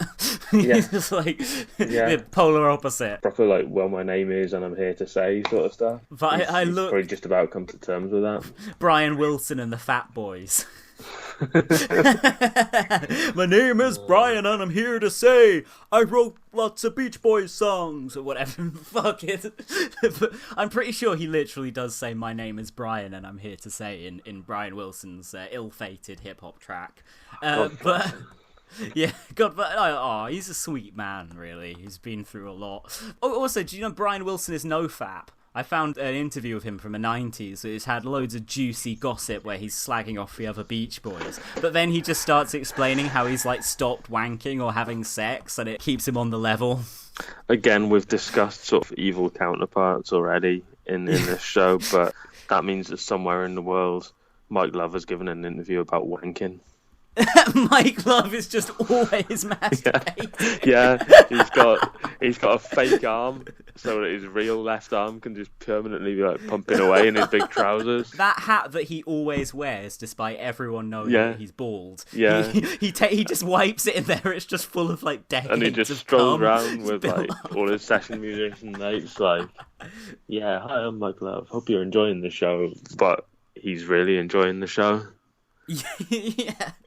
Well, of course, there is the famous story that somebody told me, in fact, when I posted the Brian Wilson wanking anecdote, that Marvin Gaye used to, when he was recording What's Going On, because he wanted the album to have such a kind of weightless, ethereal sound, he'd just wank constantly before recording his vocals. So, it's not like Marvin Gaye would have needed... It's not a big surprise. There's the famously horny energy to his music.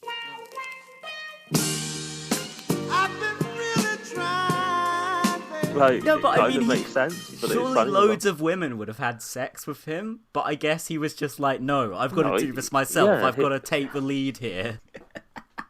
He needs control over the process, you know? Exactly. Every aspect of the artistic process. So, from this discussion about the effects of wanking on the artistic process, let's talk a little bit about Stephen Pollard's Powerbase page. It's a great segue, isn't it? Smooth. Yeah. So, from this discussion about the effects of wanking on the artistic process, let's talk a little bit about Stephen Pollard's Powerbase page.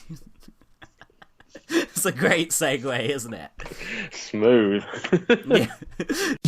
So Stephen Pollard has got like the most remarkable CV you can imagine. He is on the advisory board of Pfizer. Like the Owen Smith affiliated Viagra company. And incidentally, he is a signatory of the Statement of Principles of the neoconservative Henry Jackson Society. He is a supporter of the European Union. He writes regularly in The Times, The Independent, The Sunday Telegraph, and The Wall Street Journal. And of course, at the point that this was written, he was already the editor of the Jewish Chronicle, which he is to this day. And he's the chair of something called the European Institute for the Study of Contemporary Anti-Semitism. Right. So I just looked into this, and their introductory speech was by Jim Murphy. And Jim Murphy very much cares about anti-Semitism, yeah. The board of directors is Stephen Pollard, some guy called John Benjamin, and Jeremy Newmark. I'm just thinking of Brooks Newmark, who was the MP who got fucking catfished by Alex Wickham and basically was sending sex with like pictures of him in his pajamas attached. Okay. I don't know if they're related, yeah, Jeremy Newmark is the sort of the hardline JLC guy who has been investigated by police for financial wrongdoing, although I believe the investigation was shelved, so presumably there wasn't much concrete to go on there. Yeah, apparently Jeremy Newmark was going around at Labour conference in 2017 just like filming left-wingers for some reason, which apparently a lot of people found a bit uncomfortable. Jeremy Newmark was earlier this year accused of fraud on a massive scale. The police are now investigating fraud allegations against Jeremy Newmark, the former chief executive of the Jewish Leadership Council, after the publication of an independent review into his conduct and its handling by the JLC's trustees. £111,734 cannot be accounted for. However, that was dropped, and he says that not a single allegation against me could ever be proven. Oh, sorry, he says has ever been proven, not could ever be proven. That's okay, right, yeah. Okay. That's a bit fair. I slipped up. But basically, yeah, that's Jeremy Newmark, a former Labour councillor as well. He stood down as the chair of the Jewish labour movement after the fraud allegations came out. But yeah, the advisory board for this organisation incidentally includes just basically like the usual suspects.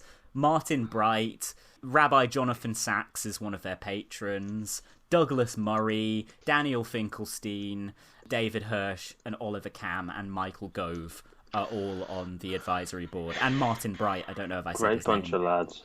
Yeah, and you can read Jim Murphy's speech online if you are so inclined. Yeah, but I will do that shortly before jumping off a roof, you know? Yeah, yeah. But I mean, Pollard, like I say, his resume is like fucking incredible. He was like from 92 to 95, he was research director at the Fabian Society. I think he probably jumped before they pushed Gapes out earlier this year. And it comes out as milk. But his biography of David Blunkett was published in 2004. Imagine writing a biography of David Blunkett. Fuck. If it's a sympathetic one, he probably left out all the interesting bits as well. Yeah, no, I reckon probably sympathetic, because he was a very big Blairite at that time. He was a CLP, not a CLP, he was a branch chair within the Labour Party. From 98 to 2000, he was columnist and chief leader writer of the Daily Express. Fucking hell, man. That was peak Diana conspiracy years building as well, wasn't it? You know? Yeah. He is co-author with Andrew Adonis of A Class Act, The Myth of Britain's Classless Society. I bet that's terrible. The title doesn't sound that bad, but I bet it's terrible. I bet there is class division in Britain and inequality. And this is good. So let's put in some controls on immigration, and that will sort it out. And is the author of numerous pamphlets and monographs, including, and get these, The Market and Clause 4, Towards a More Cooperative Society, Ideas on the Future of the British Labour Movement, and Independent... Right, so here's the thing. I don't know where the names start and where those end, so I'm just going to read all of these as one continuous sentence. The Market and Clause 4, Towards a More Cooperative Society, Ideas on the Future of the British Labour Movement, and Independent Healthcare. Fuck. Yeah! There's no way you can pass that sentence that results in any good works. So I'm just saying, the market and Clause 4, I reckon what he's going to say there is that the market should take precedent over Clause 4.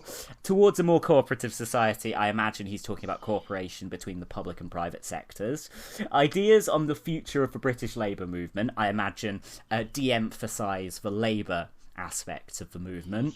And independent healthcare, that means private healthcare. A question of choice. Public priorities for healthcare, schools, selection, and the left. So I wonder what he'll say.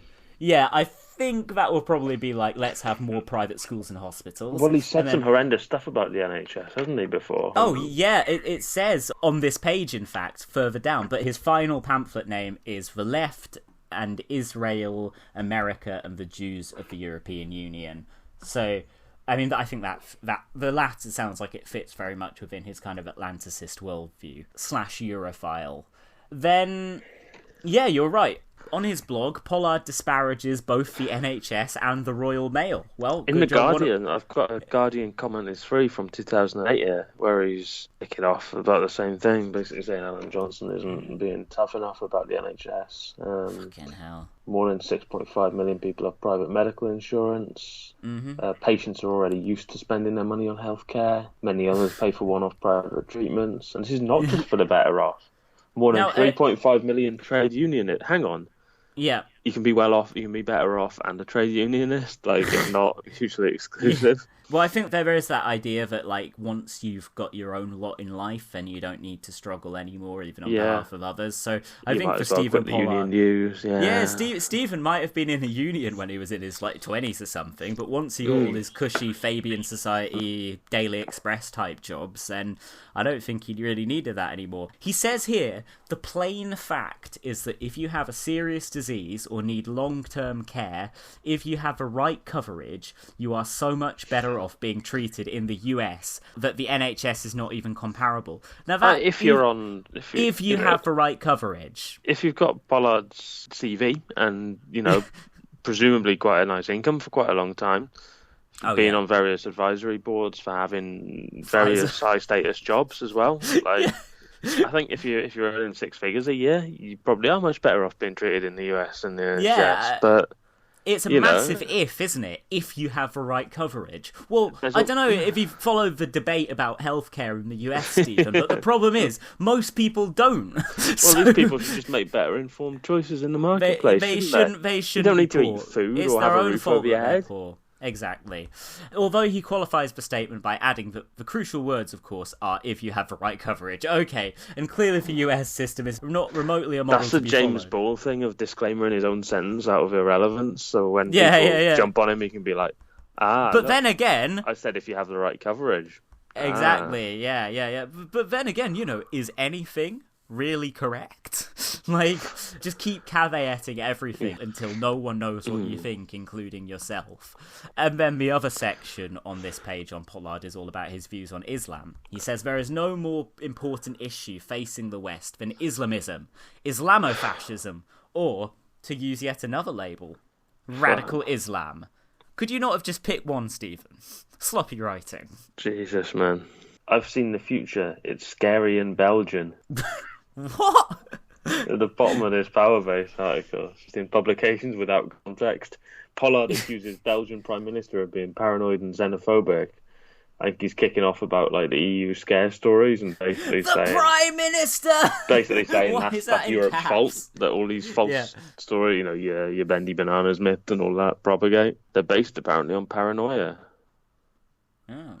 How is that the Belgian Prime Minister's fault that Murdoch papers the world over get numbers out of myth? Like, what?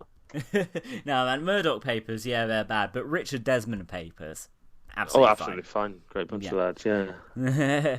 Well, of course, Pollard has contributed to Murdoch-owned papers, so it's not like he does have any scruples in those regards. Princess Diana alive in Serbia.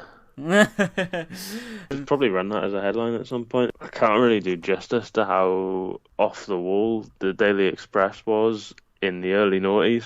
You'd have 2 or 3 days a week of they come over here and take your stuff type headlines, which were rampant on every remotely right-leaning paper. The headlines that often started with now and told you immigrants were out to get you. And then another 2 or 3 days out of the week would be Princess Diana stories, Is X minor figure in the Diana incident to blame for the whole thing? Is Diana haunting... Just nonsense stories, right? Shocking plan to deface Diana Fountain, whatever, And then there'd be at least one on, like, the weather, and it would literally be like, it's going to be really hot all summer, and people are going to die. And then 2 weeks later, it's going to be really cold all summer, and people are going to die. It was weird. It wasn't just the general level of derangement for British newspapers. It was a crank paper. No, absolutely. Only one small degree removed from the Daily Mail, because it would put where other newspapers would have a price. It would have like now 10p, and then in small print under the 10p, cheaper than the Daily Mail. So it's actually only 10p, or now 10p cheaper than the Daily Mail. Like, you've already disappointed everyone that's picked it up based on looking at that. It was just mad paper, man. Golden era. So we've gone through quite a lot of stuff. We've got quite a lot of material, and I think I've used up most of the stuff that I learned from Powerbase. I want to talk about one more thing. Okay. Ties a couple of the things together. I did a thread on this before, like September last year, so some of the listeners might have already seen this. Yeah. But basically, I was highlighting... See, when we're talking about Harry's Place, right? I wasn't myself particularly involved in the political blogosphere, because I think left-wing activism in those days was quite dry and humorless in terms of the actual activism, generally. Yeah.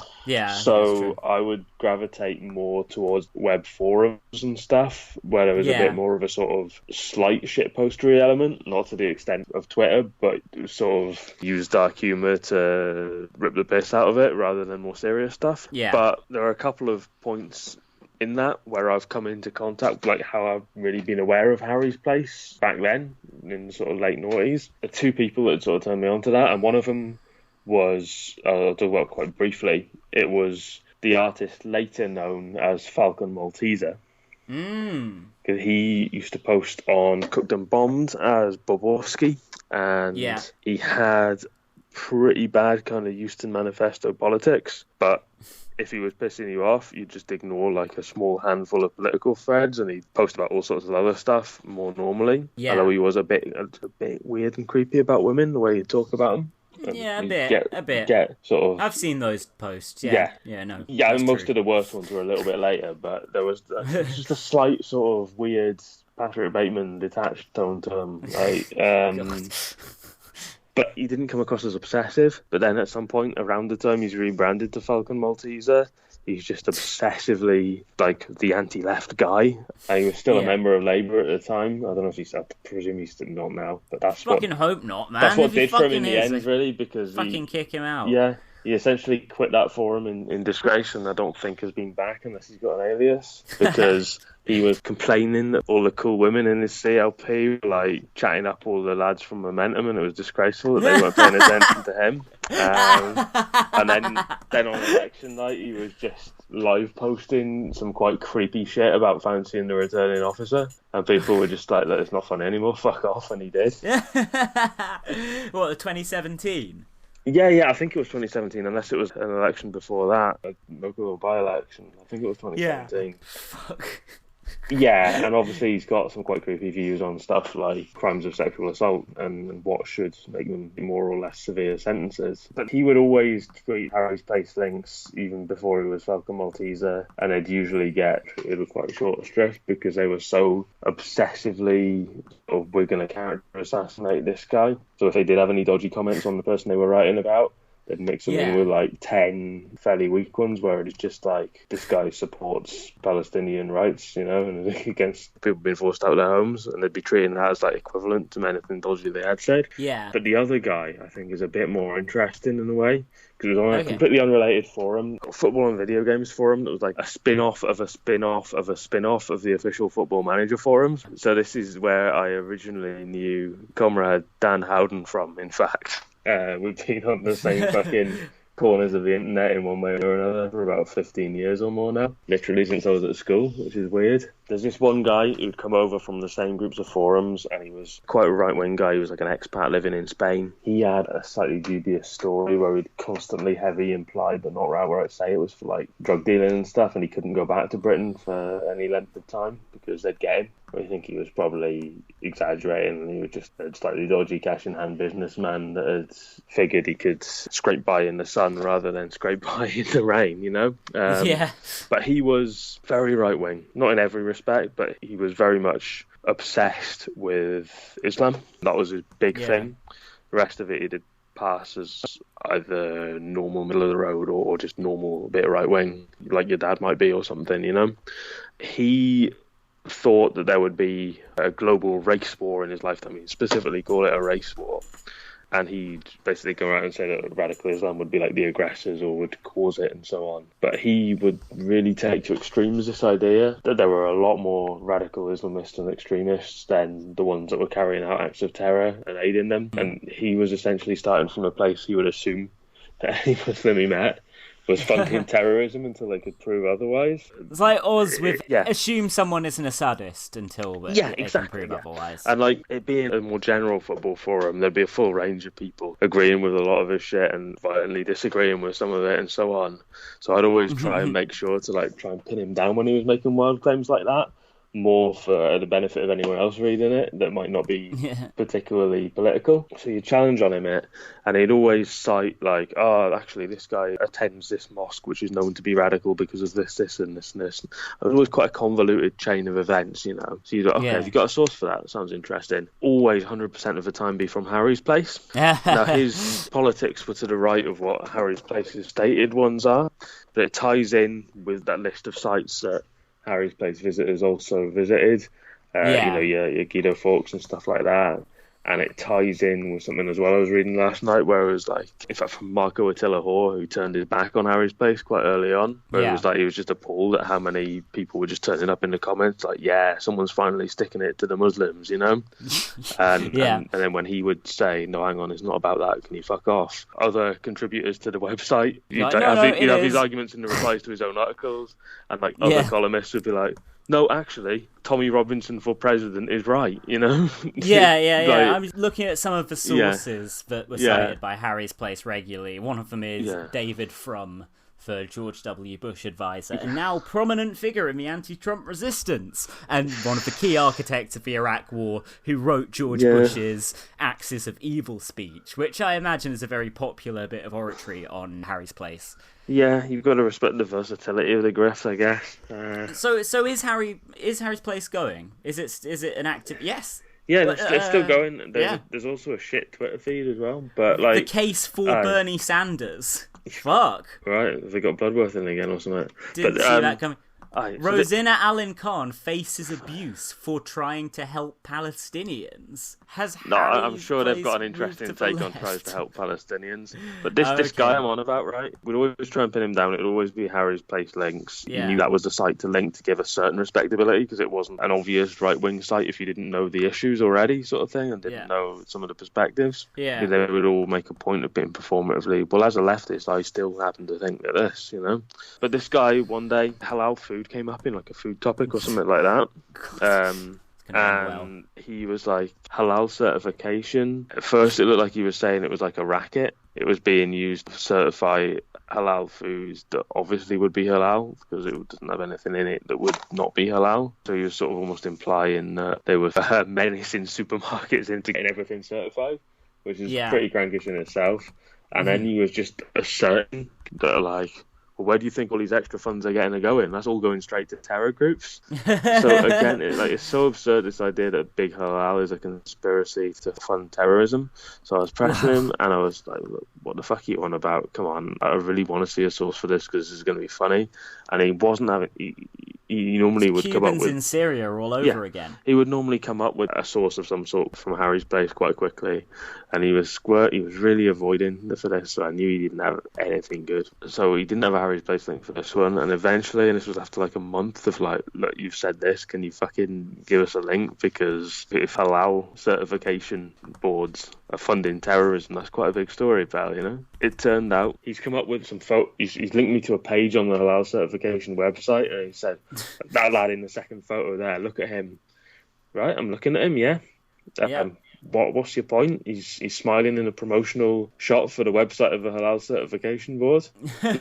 Look at his beard. Right, that's a very big full beard, yeah. Is that the evidence? Look at his beard. Yeah. That's a sign of like radical tendencies. This is like that guy who I went to school with being like, I hate these jihadists, mate. Like, jihadists, they're openly planning or perpetrating jihad in the middle of the street, are they? You've observed their jihadi activities, and you didn't go to the police about this or anything. You just kicked off in every pub you've been in for a decade instead. Yeah. Literally, you've seen a guy with a full beard on the halal certification website, and you've not only concocted, you like publicly post about a grand conspiracy of the entire halal certification operation being a terror funding by the back door operation. So he would obviously have been a crank under any circumstances, and given the media climate in Britain, probably still would have been obsessed with Muslims and immigration as well, particularly, because that's the big issue that the right push consistently, and in some form or other a push for decades. But he still had just enough cunning about himself to know to use Harry's Place as a source rather than the Britain First Facebook group or some Tommy Robinson type blog. It launders these extreme anti-Islam, anti-Muslim, basically racist ideas. Exactly it. It brought puts together a liberal veneer, a sensible, a decent veneer on top of these reactionary views. It brought together the anti-Islam bigots of what's now become the alt-centre in Twitter, who would tend to frame their views in a respectable way, and it brought them together. Islamophobia is absolutely core to the modern arguments against the left. They don't know who Hamas is. They probably don't know what country Hezbollah's from. It's Muslims. That's what they mean when they say that. And they want to make out that Jeremy Corbyn is effectively, as Harry's Place would say, you know, an apologist for radical Islam or Islamofascism or something like that. There's a good few years ago now, I was reading through loads of Tony Benn's diaries because I was bored one summer, right? And there's obviously a couple of bits in it, I think, where he essentially goes abroad in a sort of unofficial but semi-official capacity as a British politician to try and negotiate the release of hostages. Yeah. And some of the language he uses as part of those official meetings, the diplomatic language. And you think, I know the press went for Tony Benn consistently over a long period of time for a lot of things. Yeah. But it's like, you imagine if a politician went over there and did that today for an obviously noble aim of trying to get these people released and trying to come to a peaceful resolution. It's obviously they would be the crucified done thing, for a isn't it? decade, you know? Yeah. Jeremy yeah, Corbyn calls the people holding our brave boys hostage a friend. Aye. So he can really shake their hand and get them released. I say what I think, I say what I mean what I say, and I'm too old to bother. When you're my age, you'll realise the freedom comes, and if I'd known what fun it was to be 70, I would have done it years ago. So I don't bother about that. I tried to make a contribution. And this is not a protest. And I think when this tape is heard, and when I make a fuller report, because I haven't described other talks I've had, because that's not the occasion now, but many of the talks that I've had have persuaded me that, as a result of my visit, information will come out which will make it harder to go to war. That's all I can say. Mr. Benny, you're spending tonight in Jordan. It really does just come down to this meat-headed fucking West is the best. Support our boys against so our much enemies. About diplomatic and military and international relations traditions and conventions being so deliberately myopic about situations that they pretend not to know or care about these things that they're actually obsessed with. It's good to have an encyclopedic knowledge of what the done thing and the correct thing is to do in this situation, and this situation. But if one of our enemies does any of those things, we're going to narrow it down to the point of meaningless and just say he's mates with terrorists, goes drinking with them and goes go-karting with them or whatever, you know? Yeah, I mean, I just can't get over it. I think we shouldn't take these people too seriously because fundamentally a hawkish view, I think, is an infantile one. I really do. I totally am happy to take any shit for being a condescending and smug asshole.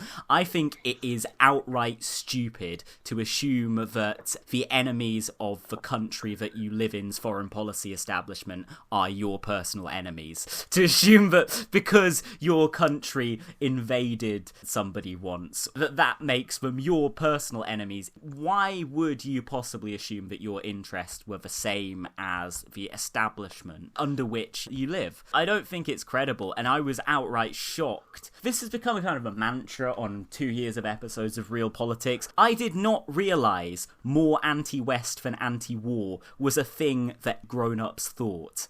You know? I thought that just like, they are anti-war, so therefore they love terrorism, was like a thing that members of Britain First thought, that people who wave a flag around it was a cartoonish for the fuck of it caricature of like sun readers and stuff. No, apparently most of the centre left think that stuff, and I should have known this really, because there were, as we've been saying, they were laying the groundwork for this stuff. But when you grow up and you're slightly detached from mainstream politics and you build up a left-wing perspective from partly, you know, reading The Guardian and seeing what the Labour Party is saying, but partly books and looking into history and from art and so on, you come to this kind of, I don't know, you can create an idealised version of the left in your head, and then it can be a bit of a shock to realise that there are people who insist on being part of the left who think stuff like that it's very worrying if somebody isn't sufficiently supportive of the West. Yeah. You know? It's weird. It's been a shock. It's been a learning curve for me. So, you know, I don't think they're as widely held, though, as people make out. No, I think there's a reason they go so hard so consistently on it. Is because they know it's something they've not won outright, like some other sort of right-wing views. I think, you know, part of it comes from my background listening to and reading about rock music extensively, which is, for example, you kind of expect a lot of rock musicians to be anti-war. Yeah. So if, I don't know, like Crosby, Stills, Nash and Young, who I just read a biography about, they don't have a specific song about how the Vietnam War was bad. But I can't imagine listening to a song by a bunch of hippies about how the Vietnam War is bad and being like, they support the murderous, despotic dictatorship of Ho Chi Minh. Like, these guys clearly want to stab John McCain in the bollocks with a bayonet. It's the most weirdly kind of like adult cynicism to assume that if somebody wants peace, they have an ulterior motive. Yeah. And actually want the destruction of the West as we know it. It's such a weird, crankish, inherent position, really. The idea that it's an absurd thing in itself to want peace, as opposed to, I disagree with it in a specific case because it's just like, no. I think they'd say, we want peace, but we think we can just bomb our way to peace. It's like, so if we raise the entire Muslim world to the ground, then we'll have peace. So what the fuck are you complaining about?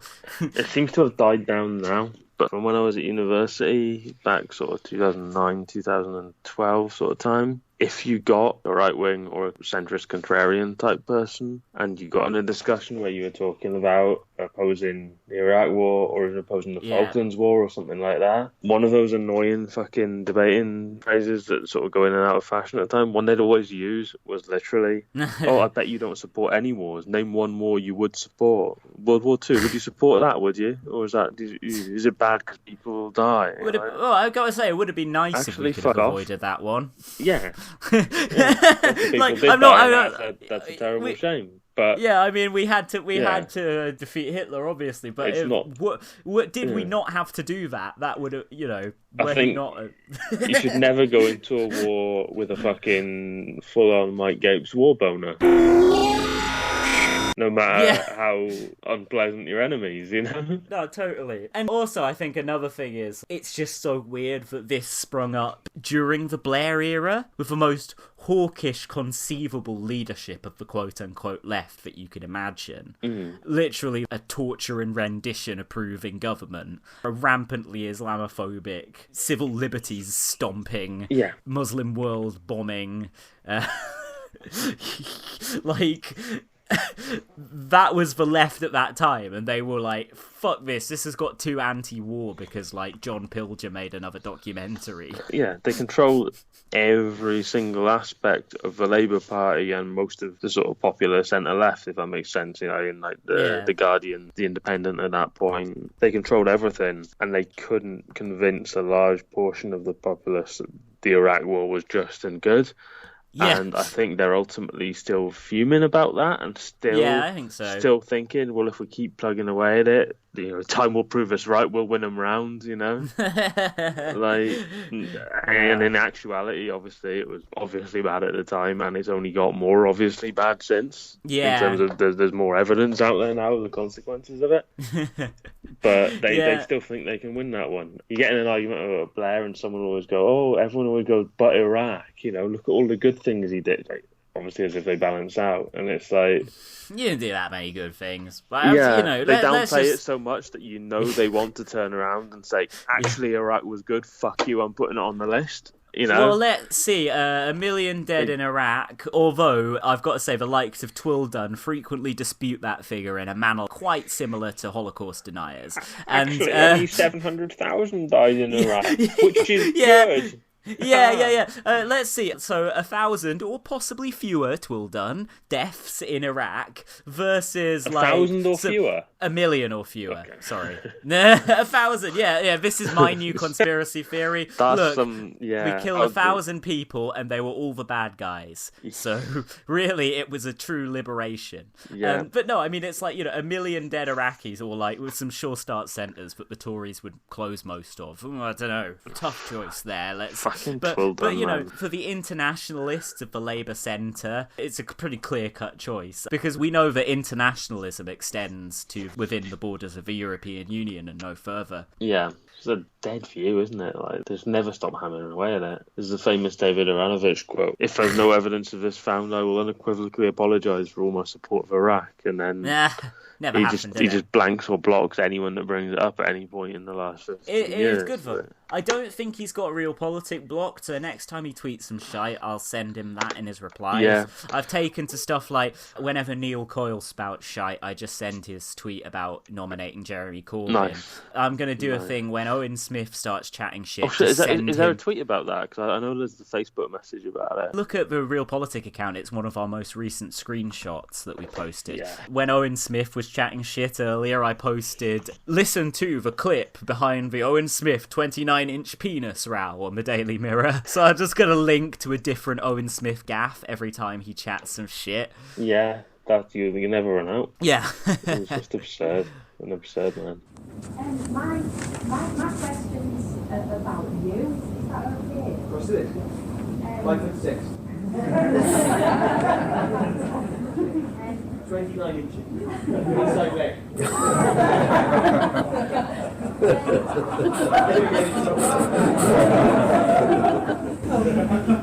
Sorry.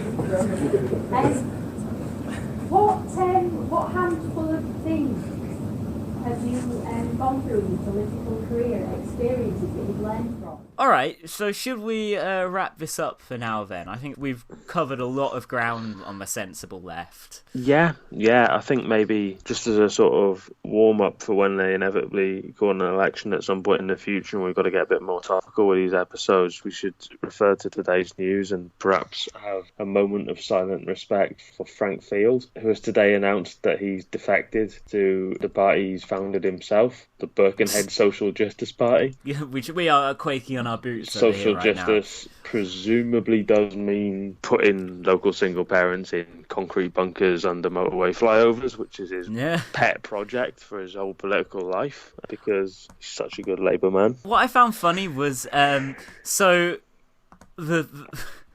okay, I don't see it.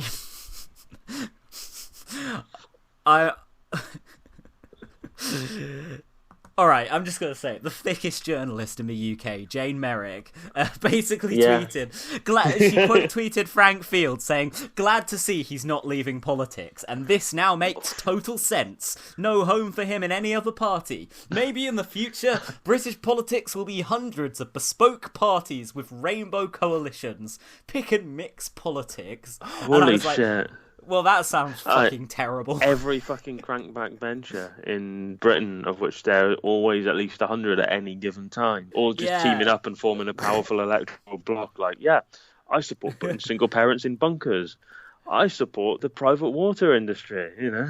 Yeah, I support speedy boarding for military veterans. Like, fuck, you can't form a government on that basis. It's literally just Jane Merrick. Why is she praising Frank Field? It will literally be just because he's come on the anti-Corbyn side and left 100%. the Labour Party. Yeah, he's Labour. He's been in Labour for ages, and he hates Corbyn. Therefore, he is the heart and soul of Labour. There's not a substantive issue. She's just like, oh, he's a stalwart. He's like a real Labour. And but my then dad would probably like him. He's a grumpy old right-wing cunt as well. Oh God, yeah, the Elephant Man. And but basically, John Merrick.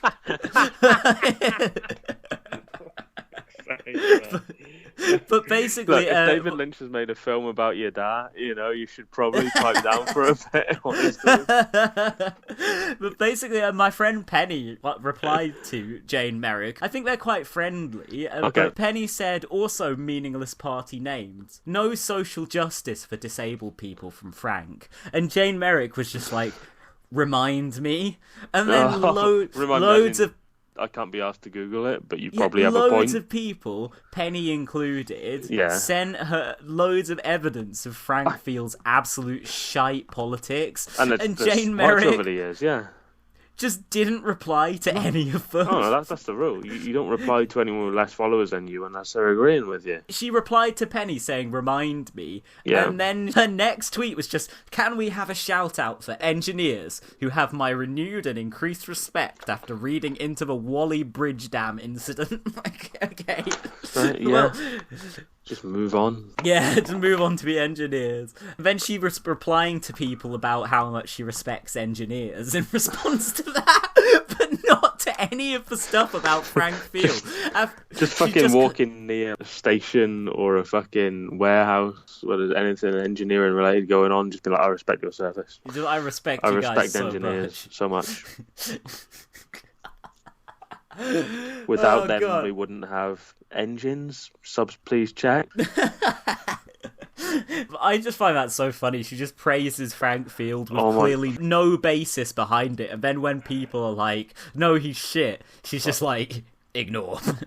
I've made a huge mistake here. I've got to the publications section of Frank Field's Wikipedia entry.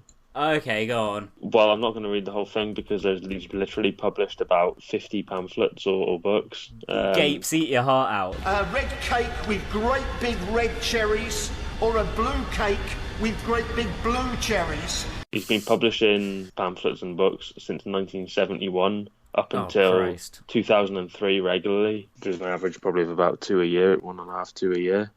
So it starts 10 years between the last in two. 1972, he wrote for the Child Poverty Action Group, like One Nation, the Conservatives' record since 1970.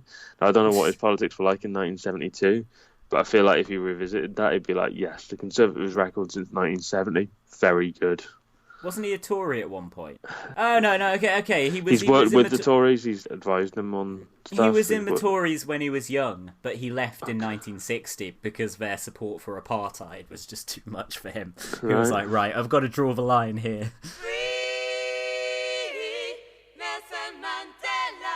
Yeah. He wrote a lot in the 70s about poverty, basically, and about child poverty. So I think that's often been cited in terms of basically giving him a pass for all his crank bullshit. Yeah, they're like, oh, he's interested interested about social justice because we've also looked at his publications history on Wikipedia. So clearly he cares. Yeah, they were probably better than stuff he'd write now, but he sort of used that to justify, like, I know this stuff and I'm just being a realist about it while proposing horrendous shit. Yeah. But there's all sorts of stuff, it's in the late 80s and 90s. It's the emergence of Britain's underclass in 1989, which is probably early. The traditional family's good, actually, sort of stuff. Europe isn't working in 1994, so his Brexit turn isn't surprising at all. Beyond Punishment by Frank Field and Matthew Owen in 1994. I think that's very kind of Hellraiser type title. I like. For what it's worth, the underclass is a phrase that I've seen used quite a lot in film criticism, specifically, or film academia, referring to films about basically the post-Thatcherite economy, and the deindustrialized working class who effectively no longer had the working element really being a particularly prominent part of their lives. And I mean, I think it's kind of dodgy framing, actually. It's pioneered by one of my lecturers at uni, Claire Monk, who I really, really strongly personally dislike, even though she taught me about some of the more interesting stuff from that course. But yeah, underclass, very, very dodgy view, I think. I think it's an what's like ahistorical, but for class. An a-classical analysis. I know that. Yeah, that's not. I think whatever. The best stuff that's touched on that subject in terms of films and TV is stuff like Boys from the Black stuff, because it essentially highlights that the entire society falls apart in areas where Thatcherism attacks the employment totems, and it's more it's the people in work are also fucked by this, and here's why, and it's highlighting the commonalities between them, even though it looks at different ways people react. But this idea of the underclass is still kind of rooted in the haves and have-nots, and easily, with a bit of carelessness in the writer or the filmmaker or whoever it is, can so easily cross into the deserving and the undeserving poor, which obviously Frank Field has embraced wholeheartedly for a long time.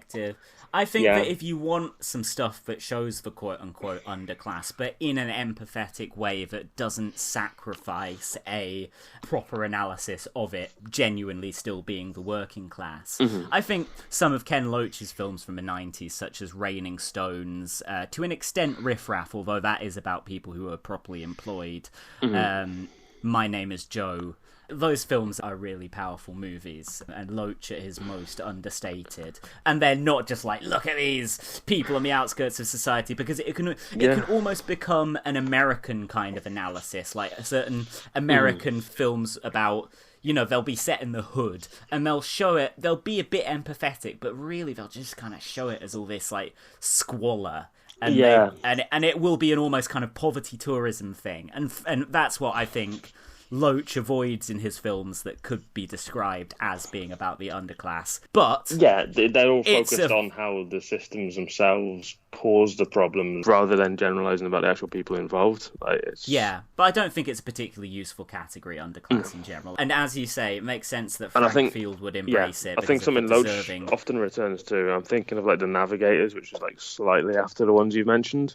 That's a terrific film. And even going back, obviously, to Kathy Come Home, one of his earliest ones, what he keeps coming back to is the precarity between actually doing fine and getting by and earning a living and being respectable and not having that, and how literally one bad set of financial results by people you've never met at the other end of the country fucks everyone up, like can just destroy your life in a day or two, or in one set of bad events in your personal life. Sort of tying it to that, I think that's something he's kept revisiting, and I think that's why a lot of his films work so well. Yo, so it's Jack, and I've been editing the episode, and I thought I'd add in this little sort of footnote, because we're talking about this idea of the underclass, particularly in as much as it pertains to cinema, and contrasting views of the working class in British and American cinema. And there's this piece that I think is very pertinent, written in 1993 by Roger Ebert, in which he contrasts two films that were then coming out in the United States, one of which was a film which I've seen,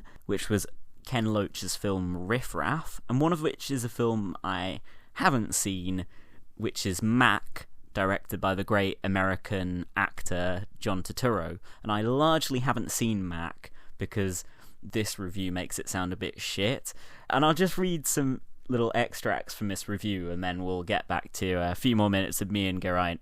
So Ebert writes, "The differences between the two films are revealing about the differences between the two cultures. John Turturro's Mac shows a young carpenter determined to work hard, get ahead, start his own construction company, and buy a piece of the American dream." So there's that aspirational bollocks that leads Americans to often describe the working class out there as the middle class when they're clearly living in horrendous circumstances. Ebert continues, "Ken Loach's Riff Raff shows labourers who are alienated from the very idea of management and see themselves as proletarian outsiders," which of course is very much how Ken Loach would view them himself. "Partly that's the function of a more rigid class system in Britain," Ebert writes, "and the relative freedom of social movement in this country." And again, I'm not sure how true that was, and I think that might be a slightly idealised vision of America coming from Ebert, as much as Turturro's vision of the American working class sounds heavily idealised. And you learn more about that idealisation in the next paragraph, where Ebert writes, "It also reflects the different places that the two screenplays come from. Riff Raff was written by Bill Jesse, a construction worker who died as the film was being completed.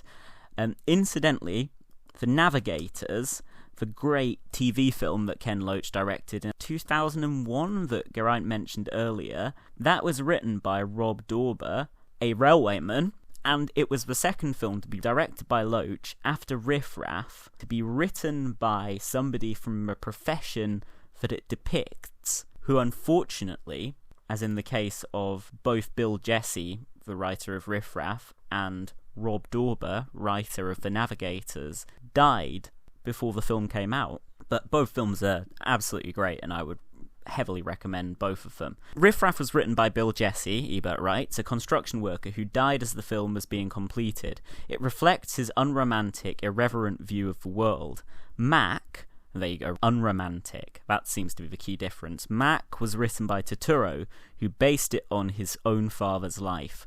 The title character, the son of Italian-American immigrants, is able to move up in the world, just as Turturro has. You see why I think this film sounds like shit. Riff Raff centres on a construction job in London where 19th century housing, recently renting for very little, is being renovated into townhomes for the rich. The workers on the job are nomadic and homeless. Many come from outside London and live in squats or empty flats that they open with a crowbar. I love Ebert learning about squats.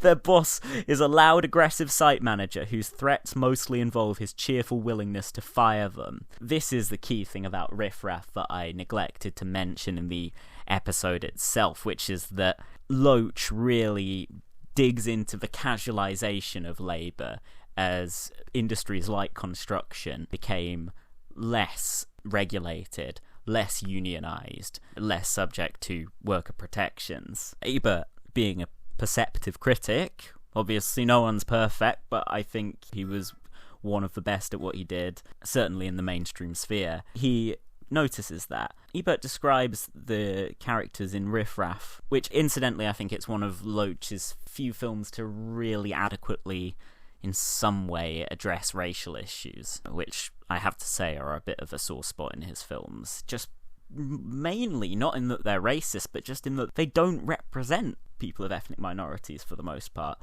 Ebert kind of winds up his review. He says, yet Riff Raff is in many ways a comedy directed by Ken Loach, whose working class subjects over the years have included a boy's love for his bird in Kes and a police plot against liberal politicians.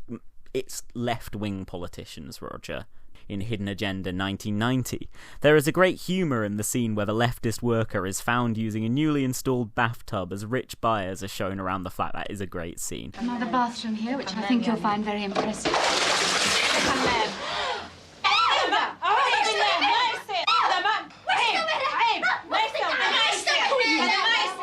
are you? Get out of there! Everything seems to be working. What, again, Ebert hits on here is that Loach doesn't have this dour, pessimistic view of the squalor of the underclass driven out of their minds on scag and violence and racial hatred or whatever. He sees working class people as fully rounded individuals with pursuits and interests, intellectual and otherwise, and senses of humour. That's a key thing there. It's not just people writhing in misery. The best films of Loach are unblinking in their look at the misery of poverty, but at the same time they always maintain that variety and humour that human life actually possesses, and particularly people finding humour in adversity. And I think that's all I've got to say. I've just given myself 7 minutes of shit to edit, and I'm really fucking pissed off now. Yeah, I mean, I've got a lot of respect for Loach. I mean, he's not always a useful figure in Labour Party discussions, but he's... but yeah, in terms I think in recent years, he's obviously very hardened in his views at this point. And yeah, but he's 83. Yeah. His films are still good. Yeah, that's the thing. The stuff he's done and said that is bad in recent years doesn't come across in his films, and certainly doesn't come across in his classic films. So yeah, that's the thing. Like, not many other directors care about the stuff that he does. Not many directors would want to do a film about somebody from a quote-unquote underclass, because they'd be like, oh, it's bleak and depressing. Yeah. But he'd find the kind of emotional hook in, and also have that political energy charging him to display the reality there. But I mean, yeah, fuck. Let's just sort of finish up on Frank Field. And you have Field. I would love to know, because Neighbours from Hell for Politics of Behaviour from 2003 sounds fucking bad. That sounds like absolute peak. And then he's taken a decade out. It's going to be his magnum opus. This is going to be good. Chinese Democracy. This is going to blow your mind, lad. This is going to be peak Field. This is going to be me focusing everything I know into a beam of pure political truth. Working welfare, contributory benefits, the moral economy, and the new politics. The moral economy. The moral economy. Again, that's like the deserving, the undeserving poor thing. As long as you're nice and moral and you keep your head up and you don't fucking get an ASBO with the politics of behaviour, being a neighbour from hell, then you have been a moral part of the economy. Well done. Yeah, I reckon in that 10 years his views probably got even worse. He's just kind of he's not gonna... the ossification of his shit perspectives on everything. Yeah, and also, obviously in the very early Blair years, they saw him as a useful figure and they administered roles to and this sort of thing, and then very quickly realised, actually, no. He is actually miles too right-wing for the Tony Blair government.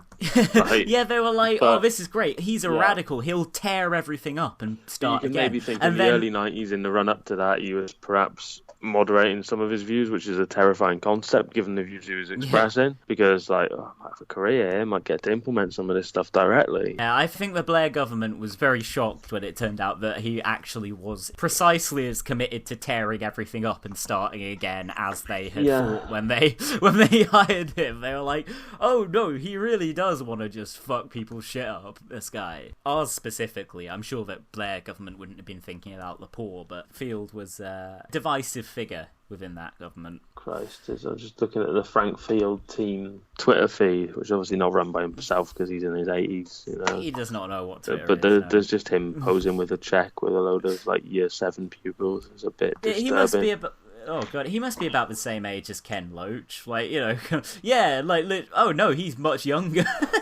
So he's Frank Field is a mere 77 years old. So it's just kind of like, I don't know, it doesn't make Loach look so bad in retrospect. Frank Field is like really good friends with Heidi Allen. They're posing together, visiting food banks together all the time. Oh man, because she did her anti-austerity tour just before she joined Cook, where she went around as when she was still a Tory MP, who'd voted quite extensively for austerity cuts at every turn. Yeah. She just went around being like, I am very concerned that I voted for this. Did she not like? Yes. Did she not I like? will have a word with myself. Did she not like performatively cry about it in public once and then vote for it like a month later or something? Yeah. Just an absolute scumbag.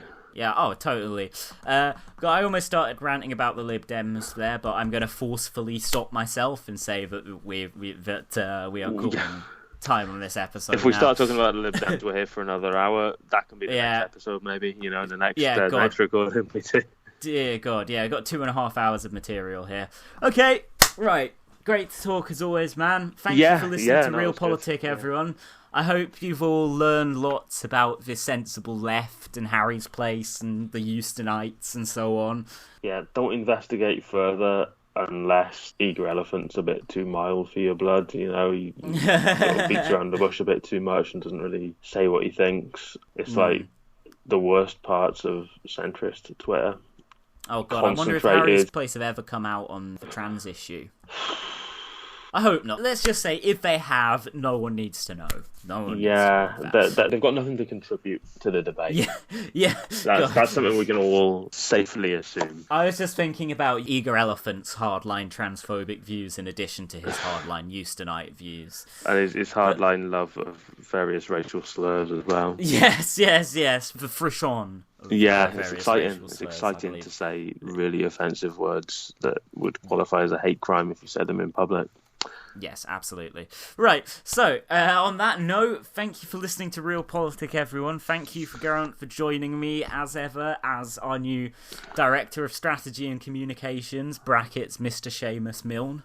That's the best job title I've ever had and ever will have in my life. Mr. Seamus Milne. Just need to figure out how to get paid for it now, really. Yeah, alright, well, anyway, I think in terms of the show, I think we're pretty much done. Yeah, that was a good one, I think, yeah. I've been needing a shit for about fucking 2 hours now, I'm so... Right.